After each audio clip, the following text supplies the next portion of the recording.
হে দর্শক, history of রিভাতে স্বাগতম। তো গল্পে যাওয়ার আগে আমাদের এই যাত্রায় আপনিও সঙ্গী হন। দয়া করে চ্যানেলটি সাবস্ক্রাইব করুন এবং একটি লাইক দিয়ে আমাদের অনুপ্রাণিত করুন। আপনার মূল্যবান মন্তব্য আমাদের গল্পগুলোকে আরও সমৃদ্ধ করতে সাহায্য করবে। তাহলে দেরি কেন, চলুন ডুবে যাই আজকের ভালোবাসার গল্পের মায়ায়। এই ছ্যামড়া, তুই আমার গায়ের উপর উঠলি কেন? আমি নিচে তাকিয়ে দেখি হলুদ ড্রেস পরা অপরূপ সুন্দরী একটা মেয়ে। আমি মেয়েটার দিকে এক ধ্যানে তাকিয়ে আছি। ওই ছ্যামড়া, একে তো আমার গায়ের উপর পড়েছিস, তার উপর এভাবে ট্যাপ ট্যাপ করে তাকিয়ে আছিস কেন? হ্যাঁ, আগে আমাকে ওঠা। না মানে মেয়েটার কথায় ঘোর কাটলো আমার। তারপর আমি তার গায়ের উপরে উঠলাম। কি না মানে করছিস? মেয়ে দেখলেই গায়ের উপর উঠতে ইচ্ছে করে, তাই না? আপনি ভুল করতেছেন, আমি ইচ্ছে করে আপনার গায়ের উপরে উঠিনি। তোদের মতো ছেলেদের আমার চেনা আছে। তোর ভাগ্য ভালো আমি একটু কাজে যাচ্ছি, তা না হলে তোর খবর ছিল। দেখতে তো সুন্দর, তবে এরকম ঝাল মরিচের মতো ব্যবহার করেন কেন? কি বললি? আমি ঝালমরিচ? মেয়েটাকে রাগালে তো ভালোই লাগে, তাহলে একটু রাগিয়ে দেখি। শুধু ঝালমরিচ না, একেবারে পেতনির মতো ব্যবহার করেন। তাছাড়া মুখে মনে হয় আধা কেজি ময়দা মেখেছেন। এবার তো মেয়েটা তেলে বেগুনে জ্বলে উঠলো। কি বললি তুই? আমি পেতনি? আবার আমি ময়দা মাখি? আজকে তোর একদিন কি আমার একদিন। এবার পরিস্থিতি খারাপ ভেবে দিলাম দৌড়। কি রে, পালাচ্ছিস কেন? দাঁড়া। না শুনে চলে আসলাম। আর কি হয়েছে আপনারা বোঝেননি তো। আসলে আমি আমার নানা বাড়ি গিয়েছিলাম 15 দিনের জন্য। সেই সময় আমার বাসা পাল্টানো হয়েছে, তাই আমি বাসা চিনি না। আমি বাসে করে এসেছিলাম, তাই বাবা আমাকে বাস স্ট্যান্ডে দাঁড়াতে বলেছিল। তাই আমি একটা দোকানে চা খেতে যাচ্ছিলাম, তখনই একটা কুকুরের লেজে পা দিয়ে ফেলি, আর কুকুরটি ঘেউ ঘেউ করে আমার দিকে আসতেছিল। এটা দেখে আমার প্রাণ যায় যায়, তাই দিলাম দৌড়। তারপর দৌড় দিয়ে কখন যে কার সাথে ধাক্কা খেয়ে ওপরে পড়ে গেলাম খেয়ালই করিনি। তারপর ততটুকু তো আপনারা জানেনই। তখনই বাবার ফোন। কিরে তুই কোথায়? আমি এসে দাঁড়িয়ে আছি। আমি একটু সামনে এসেছি, আপনি দাঁড়ান, আসতেছি। ওকে, তাড়াতাড়ি আয়। তারপর হেঁটে বাবার কাছে গেলাম। ওইদিকে কোথায় গিয়েছিলি? আরে একটা কুকুর দৌড়ানি দিছে, আপনি তো জানেনই আমি কুকুর ভয় পাই। তোর জ্বালায় কুকুরগুলো শান্তিতে থাকতে পারবে না, নিশ্চয়ই কিছু করেছিস। বাবা। আচ্ছা বুঝেছি, এখন বাড়ি চল। তারপর দুজনে বাইক নিয়ে বাসার দিকে আসলাম। আসলে বাবা আমাকে বাইকটা গিফট করেছিল জন্মদিনে। বাবা, বাসাটা তো ভালোই হয়েছে। চল বাসায় যাই। আচ্ছা চলো। তারপর দুজনে বাসায় ঢুকলাম। আতিক বাবা, কেমন আছিস? আরে এই কদিন তো ফোনে কথাই হলো, তাহলে আবার এটা জিজ্ঞাসা করা লাগে? এসে দুষ্টুমি করে দিয়েছিস শুরু। আচ্ছা রুমে যা, ফ্রেশ হয়ে খেতে আয়। তোর রুমটা আমি সাজিয়ে দিয়েছি। ও ভালোই করেছো, আমার আর কষ্ট করতে হবে না। তারপর আমি রুমে গিয়ে ফ্রেশ হয়ে খেতে এলাম। মা, ভাইয়া কোথায়? তোর ভাইয়া ওর বন্ধু পেতে গেছে, কালকে চলে আসবে। আরে এখন খেতে দাও তো, প্রচুর ক্ষুধা লাগছে। তারপর আমি খেয়ে দিয়ে আমার রুমে গেলাম। ও, আপনাদের তো পরিচয় দিতেই ভুলে গেছি। আমি কাব্য হাসান আতিক। সবে মাত্র এইচএসসি দিয়েছি, আর রেজাল্টও ভালো হয়েছে, তাই ভার্সিটিতে অ্যাপ্লাই করেছি। এখন রেজাল্টের অপেক্ষায়। আমার বাবা একজন ব্যবসায়ী। আমরা 3 ভাই। বড় ভাই বিয়ে করেছে, তার একটা বাচ্চাও আছে, তবে তারা আমার পরিবার থেকে আলাদা থাকে। তাই আমি, মেজো ভাই এবং বাবা মা নিয়েই আমার পরিবার। যাই হোক, এখন গল্পে আসি। আমি রুমে গিয়ে দিলাম ঘুম। দুপুরে মায়ের ডাকে ঘুম ভাঙলো।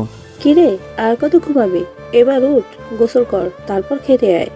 তারপর আমি উঠে গেলাম, গোসল করলাম। কিছুক্ষণ পর নিচে ডাক পড়লো। তারপর খেয়ে রুমে বসে কিছুক্ষণ ফেসবুকিং করে একটু বাইরে বের হলাম। তারপর কিছুক্ষণ ঘুরে বাসায় ফেরার সময় গেটের কাছে যেতেই দেখি সকালের মেয়েটা আমার সামনে রাস্তা দিয়ে হাঁটছে। মেয়েটা আমাকে দেখে তেলে বেগুনে জ্বলে উঠলো। কি রে, তুই এখানে আমার পিছু নিয়ে এখানেও চলে এসেছিস নাকি? আরে আপনি কি বলছেন? আমি আপনার পিছনে নিতে যাবো কেন? তাহলে এখানে কি করছিস? দাঁড়া, আজকে তোকে আমি আমি অবস্থা বেগতিক পাশের একটা দোকানের দিকে দৌড় দিলাম। কি হলো, দৌড়াচ্ছিস কেন তারা? আপনার মতো রাক্ষসী শাকচুন্নি পেতনির সাথে কথা বলার চেয়ে দৌড়ানো ভালো। একটু দাঁড়িয়ে বললাম কথাটা। কি বললি তুই? তোকে আরেকবার হাতের কাছে পেলে তোকে মেরেই ফেলবো। আপনি আমাকে পেলে তো মারবেন, আপনার মতো রাক্ষসী আমি আপনার সামনে আসবই না বলে দৌড় দিয়ে একটা চায়ের দোকানের সামনে দাঁড়ালাম। বাবা, তোমার কিছু লাগবে? জি কাকা, আপাতত এক কাপ চা দিন। আচ্ছা বাবা, দিতাছি, তুমি বসো। তারপর কাকা চা বানিয়ে দিল। চাটা খেয়ে বিল দিয়ে বাসার দিকে গেলাম আর ভাবতে লাগলাম, এই মেয়েটা এখানে কি করে? মনে হয় মেয়েটার বাসা আশেপাশেই। মেয়েটা যে পরিমাণ রাগী, এর থেকে সাবধানে থাকতে হবে। তারপর আমি বাসায় পৌঁছালাম সন্ধ্যার পরে। এখন পড়াশোনা নেই, তাই ইউটিউবে গল্প শুনতেছিলাম। কিছুক্ষণ পর পানির পিপাসা পেল, তাই যেই নিচে নামতে যাব তখনই দেখি সকালের রাগী মেয়েটা আম্মুর সাথে গল্প করছে। আমি তাড়াতাড়ি আবার রুমে ঢুকে পড়লাম যাতে মেয়েটা আমাকে না দেখে। তারপর আরো কিছুক্ষণ পর দরজা খুলে বেরিয়ে দেখি মেয়েটা নেই, তাই আমি নিচে নেমে পানি খেলাম আর মায়ের কাছে গেলাম। মা, তোমার সাথে কিছুক্ষণ আগে বসা ছিল সেই মেয়েটা কে? আরে ও হচ্ছে তোর বাড়িওয়ালা আঙ্কেলের মেয়ে মাওয়া। কি? উনি বাড়িওয়ালা আঙ্কেলের মেয়ে? তো আমাদের বাসায় এসেছিল কেন? এসেছিল আমাদের দাওয়াত দিতে, আজকে ওদের বাসায় ডিনার করতে যেতে বলেছে। আমি তাদের বাড়ি গেলে আমাকে কাঁচা খেয়ে ফেলবে। মা, আমি যাব না তাদের বাসায়, তোমরা যাও। এটা কেমন কথা আতিক? ওরা তোর জন্যই আমাদের দাওয়াত দিয়েছে, কারণ তারা তোর সাথে পরিচিত হওয়ার জন্য দাওয়াত দিয়েছে। তবুও মা, আমি যাব না। আমি কিছু জানি না, তোর যেতেই হবে। তারপর আমি টিভির সামনে বসলাম। কিছুক্ষণ পরেই বাবা চলে আসলো। তারপর তিনি ফ্রেশ হলেন। ফ্রেশ হওয়ার পর বাবা মা আমাকে জোর করে নিয়ে গেল বাড়িওয়ালাদের বাসায়। বাসায় গিয়ে কলিং বেল বাজানোর পর একজন মহিলা দরজা খুলে দিলেন। বুঝে গেলাম এটাই বাড়িওয়ালা আন্টি। ও, আপনারা এসে গেছেন? আসুন আসুন, ভেতরে আসুন, আমরা আপনাদের জন্যই অপেক্ষা করছিলাম। আতিক, এই হলো তোর বাড়িওয়ালা আন্টি।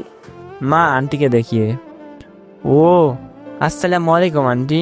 ওয়ালাইকুম আসসালাম বাবা, তুমি তাহলে আতিক? জি আন্টি, আমি আতিক। তারপর আঙ্কেল আসলো, তার সাথে পরিচিত হলাম। তাদের সাথে বসে আড্ডা দিচ্ছিলাম, তখনই মাওয়া আসলো। সে আমাকে খেয়াল করেনি। এই কি আন্টি, আমাকে ছাড়াই আড্ডা দিচ্ছ? না মা, আমি তোকেই খুঁজছিলাম। তাই? মা দাঁড়া, আগে তোকে আমার ছেলে আতিকের সাথে পরিচয় করিয়ে দিই। তারপর মাওয়া এদিকে তাকিয়ে দেখে আমি নেই। কোথায় আন্টি তোমার ছেলে? এই তো এতক্ষণ এখানেই ছিল। তাহলে গেল কোথায়? দাঁড়া, ফোন করি। আচ্ছা মা, যাই, একটু ছাদ থেকে ঘুরে আসি। তারপর মা ছাদে পৌঁছালো, আমি অন্যদিকে ফিরেছিলাম। এই যে শুনছেন? জি, আমাকে বলছেন? পিছনে ফিরে। এ কি, তুই এখানে কেন? তাহলে কোথায় থাকবো? এখানে তো আতিকের থাকার কথা ছিল। জি, আমি আতিক। তুই তাহলে আতিক? তাহলে এবার যাবে কোথায় তুই? কেন? কেন মানে, রাস্তায় কি বলেছিলি মনে নেই? যা সত্যি তাই তো বলছি, বলে দৌড় দিয়ে নিচে আন্টিদের বাসায় চলে আসলাম। আরে আরে, পালাচ্ছিস কেন? তোকে এখন পাবো না তো কি হয়েছে, তোকে পরে বোঝাবো। তুই কাকে রাগাচ্ছিস? তারপরে সে নিজেও নিচের দিকে আসলো। এদিকে আমি তাদের কাছে যেতেই, এই কি বাবা, তুমি এসে পড়েছো? জি আন্টি। তোর কাছে তো মাওয়া গেল, পরিচিত হয়েছিস তো? হ্যাঁ, হয়েছি। আচ্ছা, তাহলেও কোথায়? এই তো আন্টি, আমি, এই যে। এই তো মাওয়া এসে গেছে, তাহলে এখন খেতে চলো, কি বলেন ভাইজান? আঙ্কেল বাবাকে উদ্দেশ্য করে। তাই ভালো হয়। তারপর খেতে বসলাম। আচ্ছা বাবা আতিক, তুমি একবার কিসে পড়ো? জি আঙ্কেল, আমি এইচএসসি দিয়েছি রংপুর কারমাইকেল কলেজ থেকে। এবারে রোকেয়া ইউনিভার্সিটিতে চান্স পেয়েছি, কালকে ভর্তি হয়ে ক্লাস করব আমি। ও, তাহলে তো তুমি মাওয়ার ছোট। ও তোমাদের ভার্সিটিতেই অনার্স দ্বিতীয় বর্ষে পড়ে। সিনিয়র হলে সমস্যা কি? ক্লাস তো খেয়েছি। ও তাই? তাই। তারপর খাওয়া দাওয়া শেষ করে বাসায় এসে কিছুক্ষণ ফোন টিপে দিলাম ঘুম। সকালে ঘুম থেকে উঠে বাবাকে নিয়ে কলেজে গেলাম। কলেজে গিয়ে ভর্তি হয়ে বাবাকে বিদায় দিয়ে বন্ধুদের কাছে গেলাম। আপনাদের তো বলতে ভুলে গেছি, আমার সাথে এই ভার্সিটিতে আমার আরও 3টা বন্ধু আছে। ওরা হলো সিয়াম, আনান ও সাকিব। তারপর ওদের কাছে যেতেই, কি রে, ভর্তি হওয়া শেষ? এইমাত্র হলাম। আচ্ছা চল, ভর্তি হয়েছি, নতুন নতুন মেয়ে দেখি। সাকিব আনানকে উদ্দেশ্য করে, শালা তুই আর ভালো হলি না। এই আইসে, তোমার তো জিএফ আছে, তাই দেখতে পারতেছো না? কি করবে বল? তাইলে তো ওর চোখ উঠিয়ে নিবে মোনা। আনানের জেফের নাম মোনা। হয়েছে, থাম, চল ক্যাম্পাসটা ঘুরে দেখি। তাই চলো। ওইদিকে আয় তোরা। জি, আমাদের ডাকতেছেন? তোমাদেরই ডাকতেছি। আচ্ছা চল ভাই, গিয়ে দেখি। আচ্ছা চল। তোরা কি নতুন ভার্সিটিতে? জি, আমরা নতুন। শোন, আমরা তোদের সিনিয়র, তাই আমাদের সম্মান দিবি। আচ্ছা আপু। এখন থেকে আমাদের যেখানেই দেখবি সেখানেই সালাম দিবি। আচ্ছা, আমরা তাহলে যাই। ওই থাম, আমরা তোদের যেতে বলেছি। না। তাহলে যাওয়ার কথা বলি কেন? এমনি বলেছি আপু। তোদের এই ভুলের শাস্তি পেতে হবে। আপু, এর জন্য আবার শাস্তি কিসের? ওই চুপ, একই তো ভুল করেছিস, তার উপর আবার মুখে মুখে কথা বলছিস। সরি আপু। সরি বলে কাজ হবে না। এখন তোদের দুটো অপশন থাকবে। শাস্তি একটা হলো তোদের জামা খুলতে হবে, আর একটা হলো তোদের মধ্য থেকে যে কোনো একজনকে কোনো একটা মেয়েকে কিস করতে হবে। কি রে আপি, এখানে কি করছিস ওদের নিয়ে? আরে ওদের র্যাগিং করতেছি। ও তাই, তাহলে তো ভালোই হলো। আমার দিকে তাকিয়ে মা বলল, এদিকে আমাদের মধ্যে কথোপকথন। দোস্ত, এখন কি করবি? ভাই, কি করবি? শার্ট খুললে তো মান ইজ্জত শেষ হয়ে যাবে। আমার মাথায় তো কিছু আসতেছে না। আতিক ভাই, তুই কিছু একটা কর। আচ্ছা দাঁড়া, দেখতেছি। কি বিবি করতেছিস? তোরা যা করার তাড়াতাড়ি কর। তখন আমি মাওয়াপুর সামনে গিয়ে একবার চোখ মেরে তার মাথাটা ধরে ঠোঁটের সাথে ঠোঁট লাগিয়ে দিলাম। এটা দেখে তো মাওয়ার বন্ধুরা ও আমার বন্ধুরা অবাক, এমনকি মাওয়া নিজেও অবাক। তারপর তাকে ছেড়ে দিয়েই, আপু আমাদের শাস্তি শেষ, আমরা যাই বলে ওখান থেকে সবাই পালালাম। এই, তোকে কিস করলো, তুই ওকে কিছু বললি না কেন? সরি মাওয়া, আসলে আমি ওদের শাস্তি দিয়েছিলাম, সেই শাস্তিটা যে তোর উপর যাবে বুঝতে পারি। ওর অবস্থা আমি খারাপ করে ছাড়বো। ওর কি করে সাহস হয় আমাকে কিস করার? আচ্ছা ভাই, বাদ দে, একটু মাথা ঠান্ডা কর। মাথা ঠান্ডা কর। আর ছেলেটা কিন্তু সাহস আছে বলতে হবে, ও কি বয়ফ্রেন্ড বানিয়ে। দেখ অপি, এমনিতেই মাথা গরম আছে, আর গরম করিস না। চল ক্লাসে চল। মাওয়ার রাগ দেখে ওরা আর কিছুই না বলে মাওয়ার সাথে ক্লাসে চলে গেল। অন্যদিকে আমরা পালিয়ে এক জায়গায় এসে দাঁড়ালাম। ভাই, তুই এটা করলি কেমনে? ভাই, আমাদের পরে যদি ওই মেয়েটা পাই, অবস্থা খারাপ করে দিবে। শালা, তোদের নয় আমার অবস্থা খারাপ করবে, আর ওইটা তোদের ভাবি। মানে কি বলতে যাচ্ছিস, বুঝিয়ে বল। ওকে আমার ভালো লাগে, আমার প্রথম ক্রাশ, আর ও আমাদের বাড়িওয়ালার মেয়ে। বলিস কি শালা, তোর চয়েস আছে বলতে হবে। ভাই, দেখতে সেই, কিন্তু বড় এবং মনে হয় প্রচুর রাগী। পালিয়ে আসার সময় দেখছিলাম চোখ দিয়ে মনে হয় আগুন বেরোচ্ছে। আরে ভাই, যা হবে পরে দেখা যাবে, এখন ক্লাসে চল, এমনিতে আজকে প্রথম ক্লাস। তাই চল। তারপর সবাই মিলে ক্লাসে গেলাম। আজকে প্রথম দিন তো, তাই পরিচয় পর্বতেই ক্লাস শেষ। তারপর ক্লাস থেকে বের হয়ে বন্ধুদের বিদায় দিয়ে বাসার দিকে রওনা দিলাম। তারপর বাসায় গিয়ে খেয়ে কিছু সময় গল্প লিখে তারপর ক্রিকেট খেলতে গেলাম।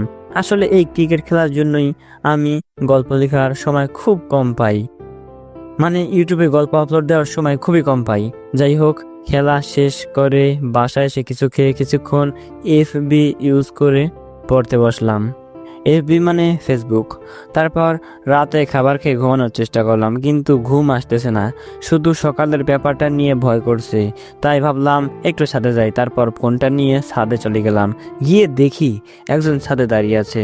আমার আসার শব্দ পেয়েই যে পিছনে ফিরল, তখনই দেখি মাওয়া।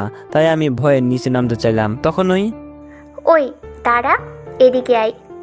তারপর আমি তার কাছে গেলাম। জি বলুন। তুই পেয়েছিসটা কি বলতো?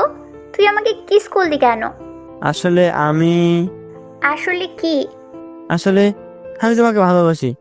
কি বললি তুই? তুই জানিস আমি তোর বড়? তারপরও তুই এটা ভাবলি কি করে? বড় হয়েছে তো কি হয়েছে, বড় মেয়েরা কি তাদের থেকে জুনিয়র কাউকে বিয়ে করে না? করে, তবে আমি তোকে ভালোবাসতে পারবো না। তোকে যেন আমি আমার চোখের সামনে আর না দেখি। আমি ছাদে দাঁড়িয়ে ভাবতে লাগলাম, আগে কখনো কাউকে দেখে ভালো লাগেনি। তোমাকে আমার মন চায়, তাই তুমি আমাকে যতই দূরে থাকতে বলো না কেন, আমি তোমার থেকে আমার ভালোবাসা আদায় করে নিবই। তারপর ছাদ থেকে নিচে নেমে দিলাম ঘুম। পরের দিন সকালবেলা আম্মুর ডাকে ঘুম থেকে উঠে নাস্তা করে কলেজে গেলাম। তারপর বন্ধুদের কাছে গেলাম। দোস্ত, একটা সমস্যায় পড়ে গেছি। কেন, তোর আবার কি হয়েছে? আর বলিস না ভাই, তোদের ভাবিকে কিভাবে পড়াবো বুঝতেছি না। আরে ভাই, আগে তো প্রপোজ কর। আরে শালা, প্রপোজ করেছি কিন্তু রিজেক্টেড। কিভাবে করলি প্রপোজ?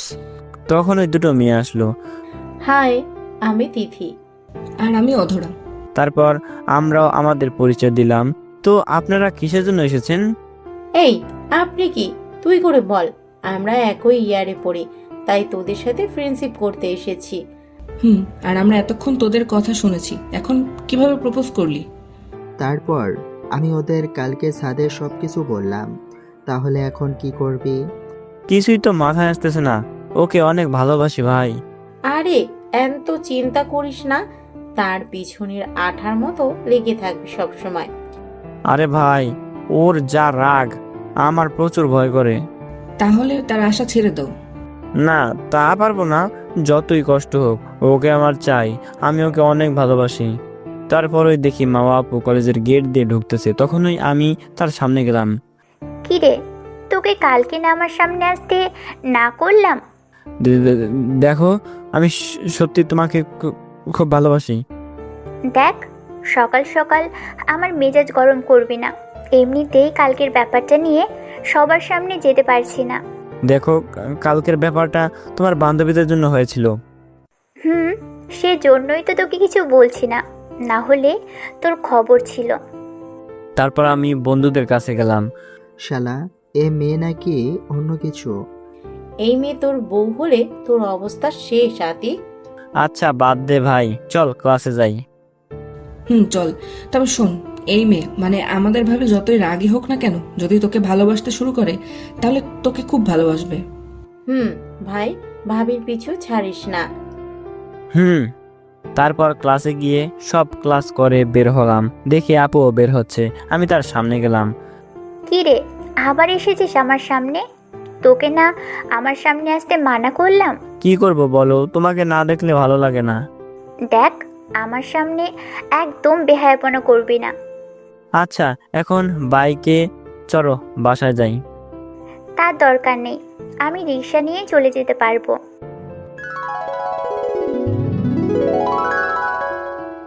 কি অবস্থা তোমার? শুনেছি কার পিছনে নাকি ঘুরছো। না মানে থাক, বলতে হবে না, আমি সব জানতে পেরেছি। তোমার কোনো হেল্প লাগলে বলো, আমি আসি কিন্তু। আচ্ছা ভাইয়া, তুমি জানলে কি করে? আরে আমার বন্ধুরা বলেছে। তবে তোমার পছন্দ আছে বলতে হবে। তবে একটু সাবধানে, যতই হোক আমাদের বাড়িওয়ালার মেয়ে। আচ্ছা ভাইয়া। আমাকে একটু হেল্প করো না। কিন্তু হেল্প করতে হবে। আমাকে একটু নানু বাড়ি পাঠানোর ব্যবস্থা কর। ও, এই ব্যাপারে এত ভালোবাসা থাকলে বিয়েই তো করে নিতে পারো। কিভাবে করব বল? মা বাবাকে কিভাবে বলবো? আচ্ছা, আগে তোমাকে নানু বাড়ি পাঠাই, তারপর সেখান থেকে আসার পর না হয় বিয়ের ব্যবস্থা করব। আচ্ছা ভাই, যা করার করিস, আগে নানু বাড়ি পাঠা আমাকে। আচ্ছা, দেখতেছি। ও, আপনারা তো কিছুই বুঝেননি। আসলে নানু বাড়ি আমার খালাতো বোনের বান্ধবীর সাথে ভাইয়ার রিলেশন করে। তার নাম নিঝুম। তাই ভাইয়ার নানু বাড়ি যাওয়ার ইচ্ছা এত। যাই হোক, তারপর বাইরে গিয়ে হালকা কিছু নাস্তা করে বাসায় এসে পড়তে বসলাম। কিছুক্ষণ পরে ছাদে গেলাম। তারপর মোবাইলে একটা গান শুনতে লাগলাম। কিছুক্ষণ পর মামা এলো। কি রে, ছাদে কি করিস? তোকে যেন আর ছাদে না দেখি।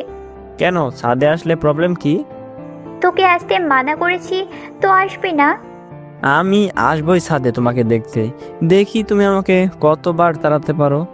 এখন নিচে যা, আমাকে এখানে বসে শান্তিতে পড়তে দে। আচ্ছা ঠিক আছে, তোমার পড়ায় বিরক্ত করতে চাই না, তাই চলে গেলাম। তারপর নিচে চলে আসলাম। নিচে কিছুক্ষণ ফোন টেপার পর নিচে খেতে ডাকলো। তারপর খাবার টেবিলে গিয়ে খেতে শুরু করলাম। বাবা, ভাইয়াকে নানু বাড়ি পাঠিয়ে দাও কয়েকদিনের জন্য। কেন, কি হয়েছে? আসলে বাবা, আমি কতদিন নানু বাড়ি বেরিয়ে এসেছি, কিন্তু ভাইয়া যেতে পারেননি, তাই ভাইয়া রাগ করছে। ও, এই ব্যাপার। আচ্ছা ঠিক আছে, তাহলে যাক, ওই কয়েকদিন ঘুরে আসুক। তাহলে আজকে রাতের ভিতরে ব্যাগ গুছিয়ে নে, কালকে সকালে চলে যাস। আচ্ছা মা। তারপর খাওয়া শেষে ভাইয়া আমাকে ধন্যবাদ দিয়ে চলে গেল। পরের দিন সকালবেলা মায়ের ডাকে ঘুম ভাঙলো। কিরে উঠ, তোর ভাইয়া নানু বাড়ি যাবে, তোকে খাবার টেবিলে ডাকছে। আচ্ছা, আমি ফ্রেশ হয়ে আসতেছি। আমি ওয়াশরুমে গিয়ে ফ্রেশ হয়ে খাবার টেবিলে গেলাম। তারপর খেয়ে ভাইয়াকে নিয়ে বের হলাম। এটা আমাদের দু ভাইয়ের মধ্যে একটি কাজ। আমি কোথাও গেলে সে দিয়ে আসবে, সে কোথাও গেলে আমি দিয়ে আসবো। কথা বলতে বলতে বাস স্ট্যান্ডে পৌঁছে গেলাম। তারপর বাইক থেকে নামলাম। শোন, কোনো সমস্যা হলে জানাবি। আর এই নে 2000 টাকা। টাকা নিয়ে আমি কি করব? এই টাকাটা দিলাম তোকে ফুল কেনার জন্য। প্রতিদিন ক্রাশকে ফুল দিয়ে প্রপোজ করবি। কিন্তু টাকা তো আমার কাছে ছিল। টাকা থাকলেই বা কি, আমি টাকা দিয়েছি, রেখে দে। আচ্ছা ভাইয়া, সাবধানে যাবে, গিয়ে আমাকে ফোন করবে। আচ্ছা, গিয়ে তোকে তোর ভাবির সাথে কথা বলাবো। আচ্ছা ভাইয়া। তারপর বাস স্টার্ট হলো। ভাইয়াকে বিদায় দিয়ে সেখান থেকে একটা ফুলের দোকানে গিয়ে ফুল কিনে কলেজের দিকে রওনা দিলাম। তারপর কলেজে পৌঁছানো মাত্রই দেখি আপু কলেজে প্রবেশ করতেছে। আমি তার সামনে গেলাম। I love you. তুই আবার এসেছিস? তোকে বললাম তো আমি তোকে ভালোবাসি না। এই কথা তোকে কতবার বলতে হবে?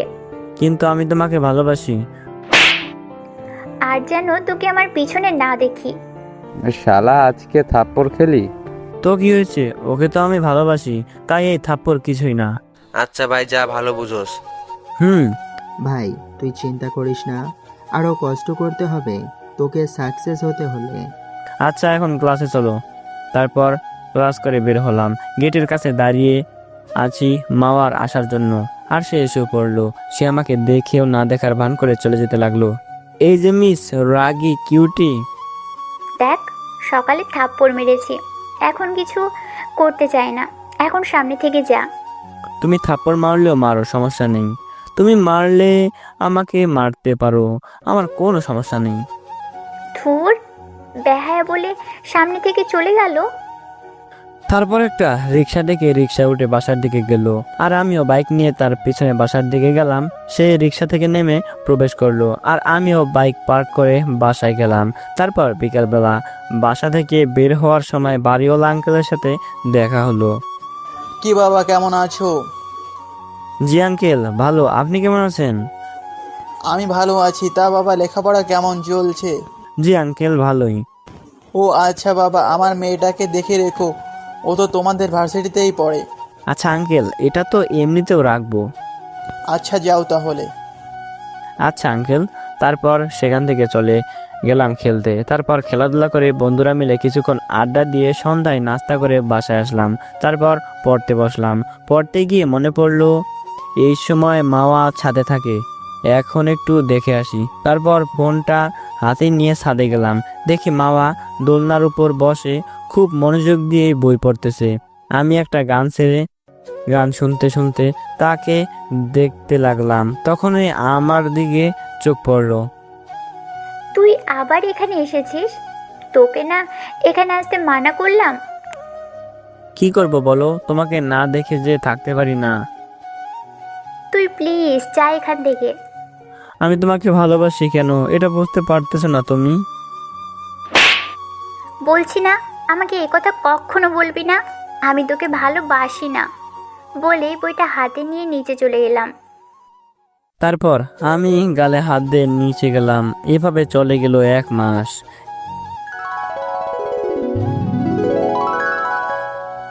1 মাস পর আজকে ভাইয়া বাসায় আসবে। আমি তাকে আনতে যাচ্ছি। এই 1 মাসে ভাইয়া নানু বাড়ি ও খালা বাড়ি বেরিয়েছে। এদিকে আমার অবস্থা, এই 1 মাসে প্রতিদিন মাকে ফুল দিয়ে প্রপোজ করেছি, বিনিময়ে শুধু থাপ্পড়। তবুও থামিনি। প্রতিদিন সকালে কলেজে ছুটির পরে, আবার রাতে ছাদেও প্রতিদিন আমাকে অপমান করে থাপ্পড় মেরেছে। যাই হোক, আপনাদের সাথে কথা বলতে বলতে বাস স্ট্যান্ডে এসে পৌঁছালাম। কিছুক্ষণের মধ্যেও ভাইয়াও এসে পড়েছে। বাস থেকে নেমেই আমাকে জড়িয়ে ধরলো। কিরে, কেমন আছিস? এই তো ভালো ভাইয়া, তুমি? আমিও ভালো। চেহারা দেখে মনে হচ্ছে তুই ভালো নেই। মাওয়াকে এখনো তোর ভালোবাসা বোঝাতে পারিসনি? ভাইয়া, অনেকভাবে চেষ্টা করেছি, কিন্তু আমার ভালোবাসাও একটু বুঝতে চায় না। চিন্তা করিস না ভাই, সব ঠিক হয়ে যাবে। তাই যেন হয়। তারপর দুজনে বাসায় চলে আসলাম। তারপর ভাইয়াকে বিশ্রাম নিতে বলে আমি কলেজে চলে গেলাম। আমাকে দেখেই বন্ধুরা আমার কাছে আসলো। শোন, তুই আজকে ভাবিকে প্রপোজ করবি না? কেন? শালা আর কত থাপ্পড় খাবে? এভাবে তোর আর ভালোবাসা বোঝানো লাগবে না। ভাই, আমি ওকে প্রচুর ভালোবাসি, এটা তো তোরা জানিস। তাহলে তোরা কেন আমাকে বাধা দিচ্ছিস? দেখ ভাই, যে মেয়েটা এতদিনেও তোর ভালোবাসাটা বুঝলো না, তাকে আর ভালোবাসার প্রয়োজন নেই। ভাই, তোরা যাই বলিস, আমি ওর পিছু ছাড়বো না। আরে ভাই তোরা থাম। আতিক, তুই আরেকটু চেষ্টা করে দেখ কি হয়। তারপর দেখি মাওয়া আপু গেট দিয়ে কলেজে প্রবেশ করতেছে। সে তার বান্ধবীদের কাছে যাচ্ছে। তখনই আমি তার সামনে গেলাম। তুই কি আমাকে একটুও শান্তিতে থাকতে দিবি না? তোমাকে আমি ভালোবাসি, আর কি করে বোঝাবো বলো? তোকে কতদিন বলছি আমি তোকে ভালোবাসি না, তোকে প্রতিদিন মারি, তারপরও কেন বিহায়ের মতো আমার সামনে আসিস? তোর কি লাজ লজ্জা বলতে কিছুই নেই নাকি? তোর বাবা মা তোকে সঠিক শিক্ষা দিতে পারেনি? না হলে এত বেহায়া হয় কিভাবে মানুষ? কলেজের সকল ছাত্রছাত্রী আমাদের দিকে তাকিয়ে আছে। ব্যাস, অনেক বলে ফেলেছেন আপনি, আর বলতে হবে না আপনার। আমি আর আপনাকে বিরক্ত করব না, থাকুন আপনি আপনার মতো। আজ আপনি বড় বলে আপনার গায়ে হাত তুললাম না, কারণ আমার মা বাবাই আমাকে শিখিয়েছে বড়দের গায়ে হাত না তুলতেই। বলেই চোখ মুছতে মুছতে কলেজ থেকে বের হলাম। আমার বন্ধুরাও আমার পেছনে আসলো। তোকে নিষেধ করেছিলাম ওর কাছে যেতে। দেখলি তো এখন কি করলো? তোকে সবার সামনে অপমান করলো, এমনকি তোর বাবা মাকে নিয়েও খারাপ কথা বললো। আমি নিশ্চুপ। আরে বাদ দে ভাই, দেখছিস তো ও কতটা কষ্ট পেয়েছে, তার উপরে তোরা ওর সাথে এভাবে কথা বলছিস কেন? কি করবে বল? ওকে এভাবে দেখতে কার ভালো লাগে বল? সরি ভাই, আসলে ও তোকে এমনভাবে অপমান করলো, তাতে আমাদের মাথা খারাপ হয়ে গিয়েছিল। প্লিজ ভাই, আমাকে ভুল বুঝিস না। ভাই, তুই আমাদেরকে মাফ করে দে। আমরা বুঝিনি মেয়েটা এত নিষ্ঠুর, তাহলে তোকে কখনোই এমন কথা বলতাম না। থাক, তোদের এখন সরি বলতে হবে না। এখন থেকে তোদের কথাই শুনবো। এখন বল, এই মুহূর্তে আমি কি করব? তোকে এখন শক্ত হতেই হবেই ভাই। তুই এখন থেকে আর ওর সামনে যাবি না। যদি ভুলবশত সামনে পড়ে থাকিসও, তখন তার সাথে কথা বলবি না, সবসময় তাকে এড়িয়ে চলবি। আচ্ছা যা, শত কষ্ট হলেও আমি এটা করব। আরও একটা কাজ করতে হবে, সবসময় আমাদের সাথে আগে যেমন থাকতি সেভাবে থাকতে হবে। আচ্ছা, চেষ্টা করব। চেষ্টা কি সেভাবেই থাকতে হবে? না হলে তোর সাথে আমরা কথা বলবো না। আচ্ছা যা, সেভাবেই থাকবো। আচ্ছা, আজকে ক্লাসে যাব না কেউ, চল সবাই মিলে ঘুরতে যাব। বুঝতে পেরেছি, ওরা আমার মন ভালো করতে এটা করতেছে। আচ্ছা চল। তারপর সবাই মিলে ঘুরতে গেলাম। আর অন্যদিকে মাও আমাকে অপমান করে ওর বান্ধবীদের কাছে গেল। ভালোই হয়েছে, এখন একটু শান্তিতে থাকতে পারবো। তুই ওকে ওভাবে অপমান করলি কেন? আরে ভাই বাদ দে তো, সব সময় আমাকে বিরক্ত করতো, এখন আর বিরক্ত হতে হবে না। তবে যাই বলিস, ছেলেটা তোকে অনেক ভালোবাসতো। আচ্ছা, আমার এরকম ভালোবাসার দরকার নেই, এখন ক্লাসে চল তো। তারপর ওরা ক্লাসে চলে গেল। আর এদিকে আমরা ঘুরে যে যার বাসায় চলে আসলাম। বাসায় গিয়ে রুমে গিয়ে ফ্রেশ হতে গেলাম। ফ্রেশ হয়ে এসে দেখি ভাইয়া বিছানার উপরে বসা। আমাকে আসতে দেখে ভাইয়া আমাকে নিয়ে তার পাশে বসলো। ভাই, কষ্ট পাস না, আমি সব জেনেছি। শোন, একটা কথা বলার ছিল, অবশ্য তোর এই সময়ে বলা উচিত না, তবুও বলছি, কারণ তুই ছাড়া আমাকে কেউ হেল্প করতে পারবে না। আরে সমস্যা নেই, বলো কি বলবে। আসলে নিজুমের বাসা থেকে ওকে বিয়ের জন্য চাপ দিচ্ছে, তাই তুই যদি একটু হেল্প করিস। আরে এই ব্যাপার আগে বলবে না? আচ্ছা, আমি আজকে বাবা মায়ের সাথে কথা বলবো। আচ্ছা, একটু এদিকটা সামলে নিস। আচ্ছা। আর একদম মন খারাপ করে থাকবি না। ভাইয়া আমার গালে হাত দিয়ে, না ভাইয়া তুমি চিন্তা করো না, আমি ঠিক আছি। আচ্ছা। তারপর আমি বিছানায় বসে ভাবতে লাগলাম, আমি কি পারবো মাওয়াকে না ভালোবেসে থাকতে? এটা ভাবতে চোখ দিয়ে পানি বের হলো। কিছুক্ষণ পরই আমার মা বাবাকে অপমানের কথা মনে পড়লো। না, ওই মেয়েকে নিয়ে আর ভাববো না, আমাকে শক্ত হতে হবে। কিছুক্ষণ পর খেতে ডাকলো, খেতে ইচ্ছা করছিল না, তবুও গেলাম। ভাইয়ার কথাটা তো বলতে হবে। গিয়ে খাবার টেবিলে বসলাম। বাবা, আমার মনে হচ্ছে মায়ের সংসার চালাতে খুব কষ্ট হচ্ছে। ঠিক বলেছিস বাবা, আমারও মনে হচ্ছে। ও, তাহলে তোমরা আমাকে নিয়ে ভাবো। কথাটা শুনে খুব শান্তি পেলাম। আচ্ছা, তাহলে এখন তোর মতলবটা কি তাই বল।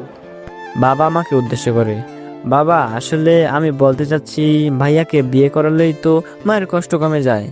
হ্যাঁ, তাই তো, করলেই তো হয় কি বলো তুমি। বাবা মাকে উদ্দেশ্য করে, বাবা, তোর কি কাউকে পছন্দ আছে? ভাইয়া পুরাই নিশ্চুপ। আসলে মা, ভাইয়া তো একজনকে পছন্দ করে, ভাইয়া লজ্জায় বলতে পারতেছে না। ও, তা মেয়ে থাকে কোথায়? আপুর বান্ধবী। ও আচ্ছা, তাহলে আমি তোর মামার সাথে কথা বলে মেয়ের খবর নিচ্ছি। আচ্ছা বাবা। তারপর খাবার খেয়ে রুমে গেলাম। কিছুক্ষণ পর ভাইয়াও আমার রুমে আসলো। ভাই, তোকে অনেক ধন্যবাদ। আর ধন্যবাদ দেওয়ার কি আছে এতে? আচ্ছা, এই নে তোর ভাবি তোর সাথে কথা বলবে। আচ্ছা দাও। তারপর ভাইয়ার হাত থেকে মোবাইল নিয়ে সালাম দিলাম, সে সালাম নিল।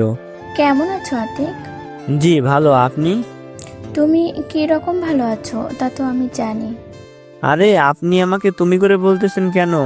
আমি আপনার ছোট ভাইয়ের মতো, তাই আমাকে তুই করে বলেন। আচ্ছা বলবো, শোন, একদম মন খারাপ করে থাকবি না। ওই রকম মেয়ের ভালোবাসা পাওয়ার থেকে না পাওয়া ভালো। আরে না ভাবি, সমস্যা নেই, আমি ঠিক আছি। শোন, তোকে শক্ত হতে হবে, তোকে দেখিয়ে দিতে হবে ও না থাকলেও তোর কিচ্ছু হয় না। আচ্ছা ভাবি। শরীরের খেয়াল রাখবি। আপনি বিয়ের প্রস্তুতি নিন। যা ফাজিল। তারপর ভাইয়াকে ফোনটা দিলাম। তারপর ওই আমার ফোনে একটা কল আসলো, দেখি সিয়াম কল দিছে। আমি কলটা রিসিভ করলাম। হ্যালো, বল। আমরা সবাই তোর বাসায় নিচে আছি, তুই বের হ। আচ্ছা, তোরা ভেতরে আয়। না থাক, তার দরকার নাই, তুই তাড়াতাড়ি বের হ। তারপর আমি রেডি হয়ে বাসা থেকে বের হলাম। কিরে, তোরা আসলি কেন এদিকে?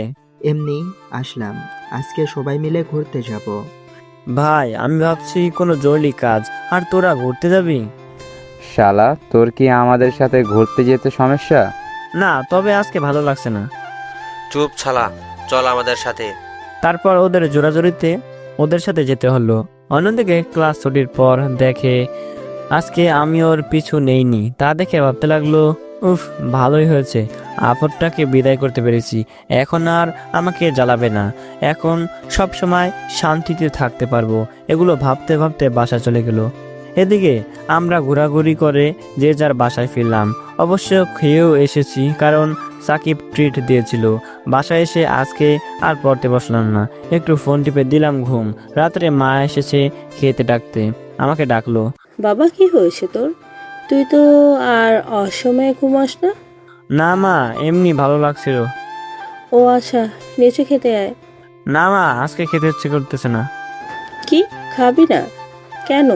জানিস না তোর বাবা তুই বাসা থাকলে তুই না খেলে খায় না, আর তোর বাবা তোকে ডাকছে, কি যেন জরুরি কথা আছে।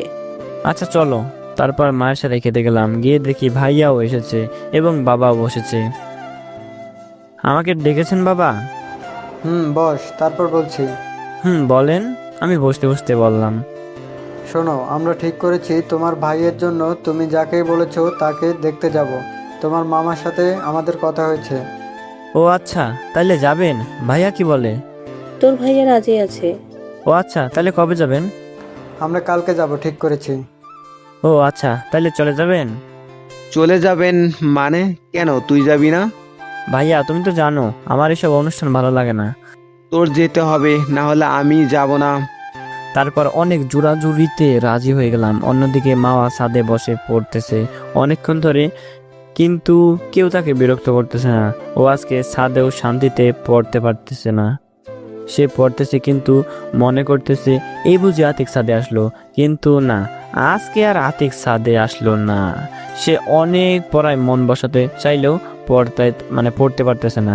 তারপর সে রুমে গিয়ে ভাবতে শুরু করলো, আমি আজকে আতিককে এত মিস করতেছি কেন? ও তো আমাকে বিরক্ত করে, তাইলে আমি ওকে মিস করছি কেন? তারপর অনেক কষ্টে ঘুমালো। এদিকে আমি ঘুমিয়ে পরের দিন সকালে ঘুম থেকে উঠলাম। তারপর সবার সাথে রেডি হয়ে নানু বাড়ি গেলাম। অন্যদিকে মাওয়া সকালে কলেজে প্রবেশ করার পর দেখে আজকে কেউ তার কাছে এসে কথা বলে না। তারপর আমার বন্ধুদের দিকেও তাকিয়ে দেখে আমি নেই। তার আজকে খুব অস্বস্তি হচ্ছে। সে যেন কেমন আতিককে খুঁজতেছে। তার বান্ধবীরা তাকে দেখলো। কি রে মামা, আজকে তোকে এত উদাসীন লাগছে কেন? বুঝতে পারছি না রে, আজকে কেমন জানি ভালো লাগছে না। আমার তো মনে হচ্ছে তুই কাউকে খুঁজতেছিস। মানে তোরা বুঝলি কি করে? দেখ, আজকে একদিনেই তুই ওকে এত মিস করছিস, পরবর্তীতে কি হবে? মাওয়া চিন্তায় পড়ে গেল। ওকে একদিনেই আমি এত মিস করছি, তাইলে কি আমি ওকে ভালোবেসে ফেললাম?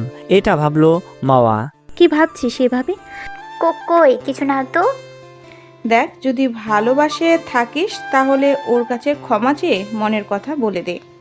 আচ্ছা, আমি ওকে যে অপমান করেছি, ও কি আমাকে মেনে নিবে? চেষ্টা করলে সবই সম্ভব, করে দেখ। তাছাড়া ও তো তোকে ভালোবাসে। কিন্তু ওকে এখন কোথায় পাবো? ও তো কলেজে আসেনি। আচ্ছা দাঁড়া, আমি দেখতেছি, ওর বন্ধুদেরকে জিজ্ঞাসা করে দেখতেছি। তারপর ওপি সিয়ামকে ডাক দিল, তবে ওর সাথে সবাই আসলো। জি আপু বলেন। আতিক কোথায় রে? জানি না আপু, ও কোথায় গেছে আমাদের বলে যায়নি। ও আচ্ছা, যা তাহলে। আজকে আমি ক্লাস করব না, আজকে বাসায় গিয়ে দেখি আতিক পাশে আছে কিনা। আচ্ছা যা।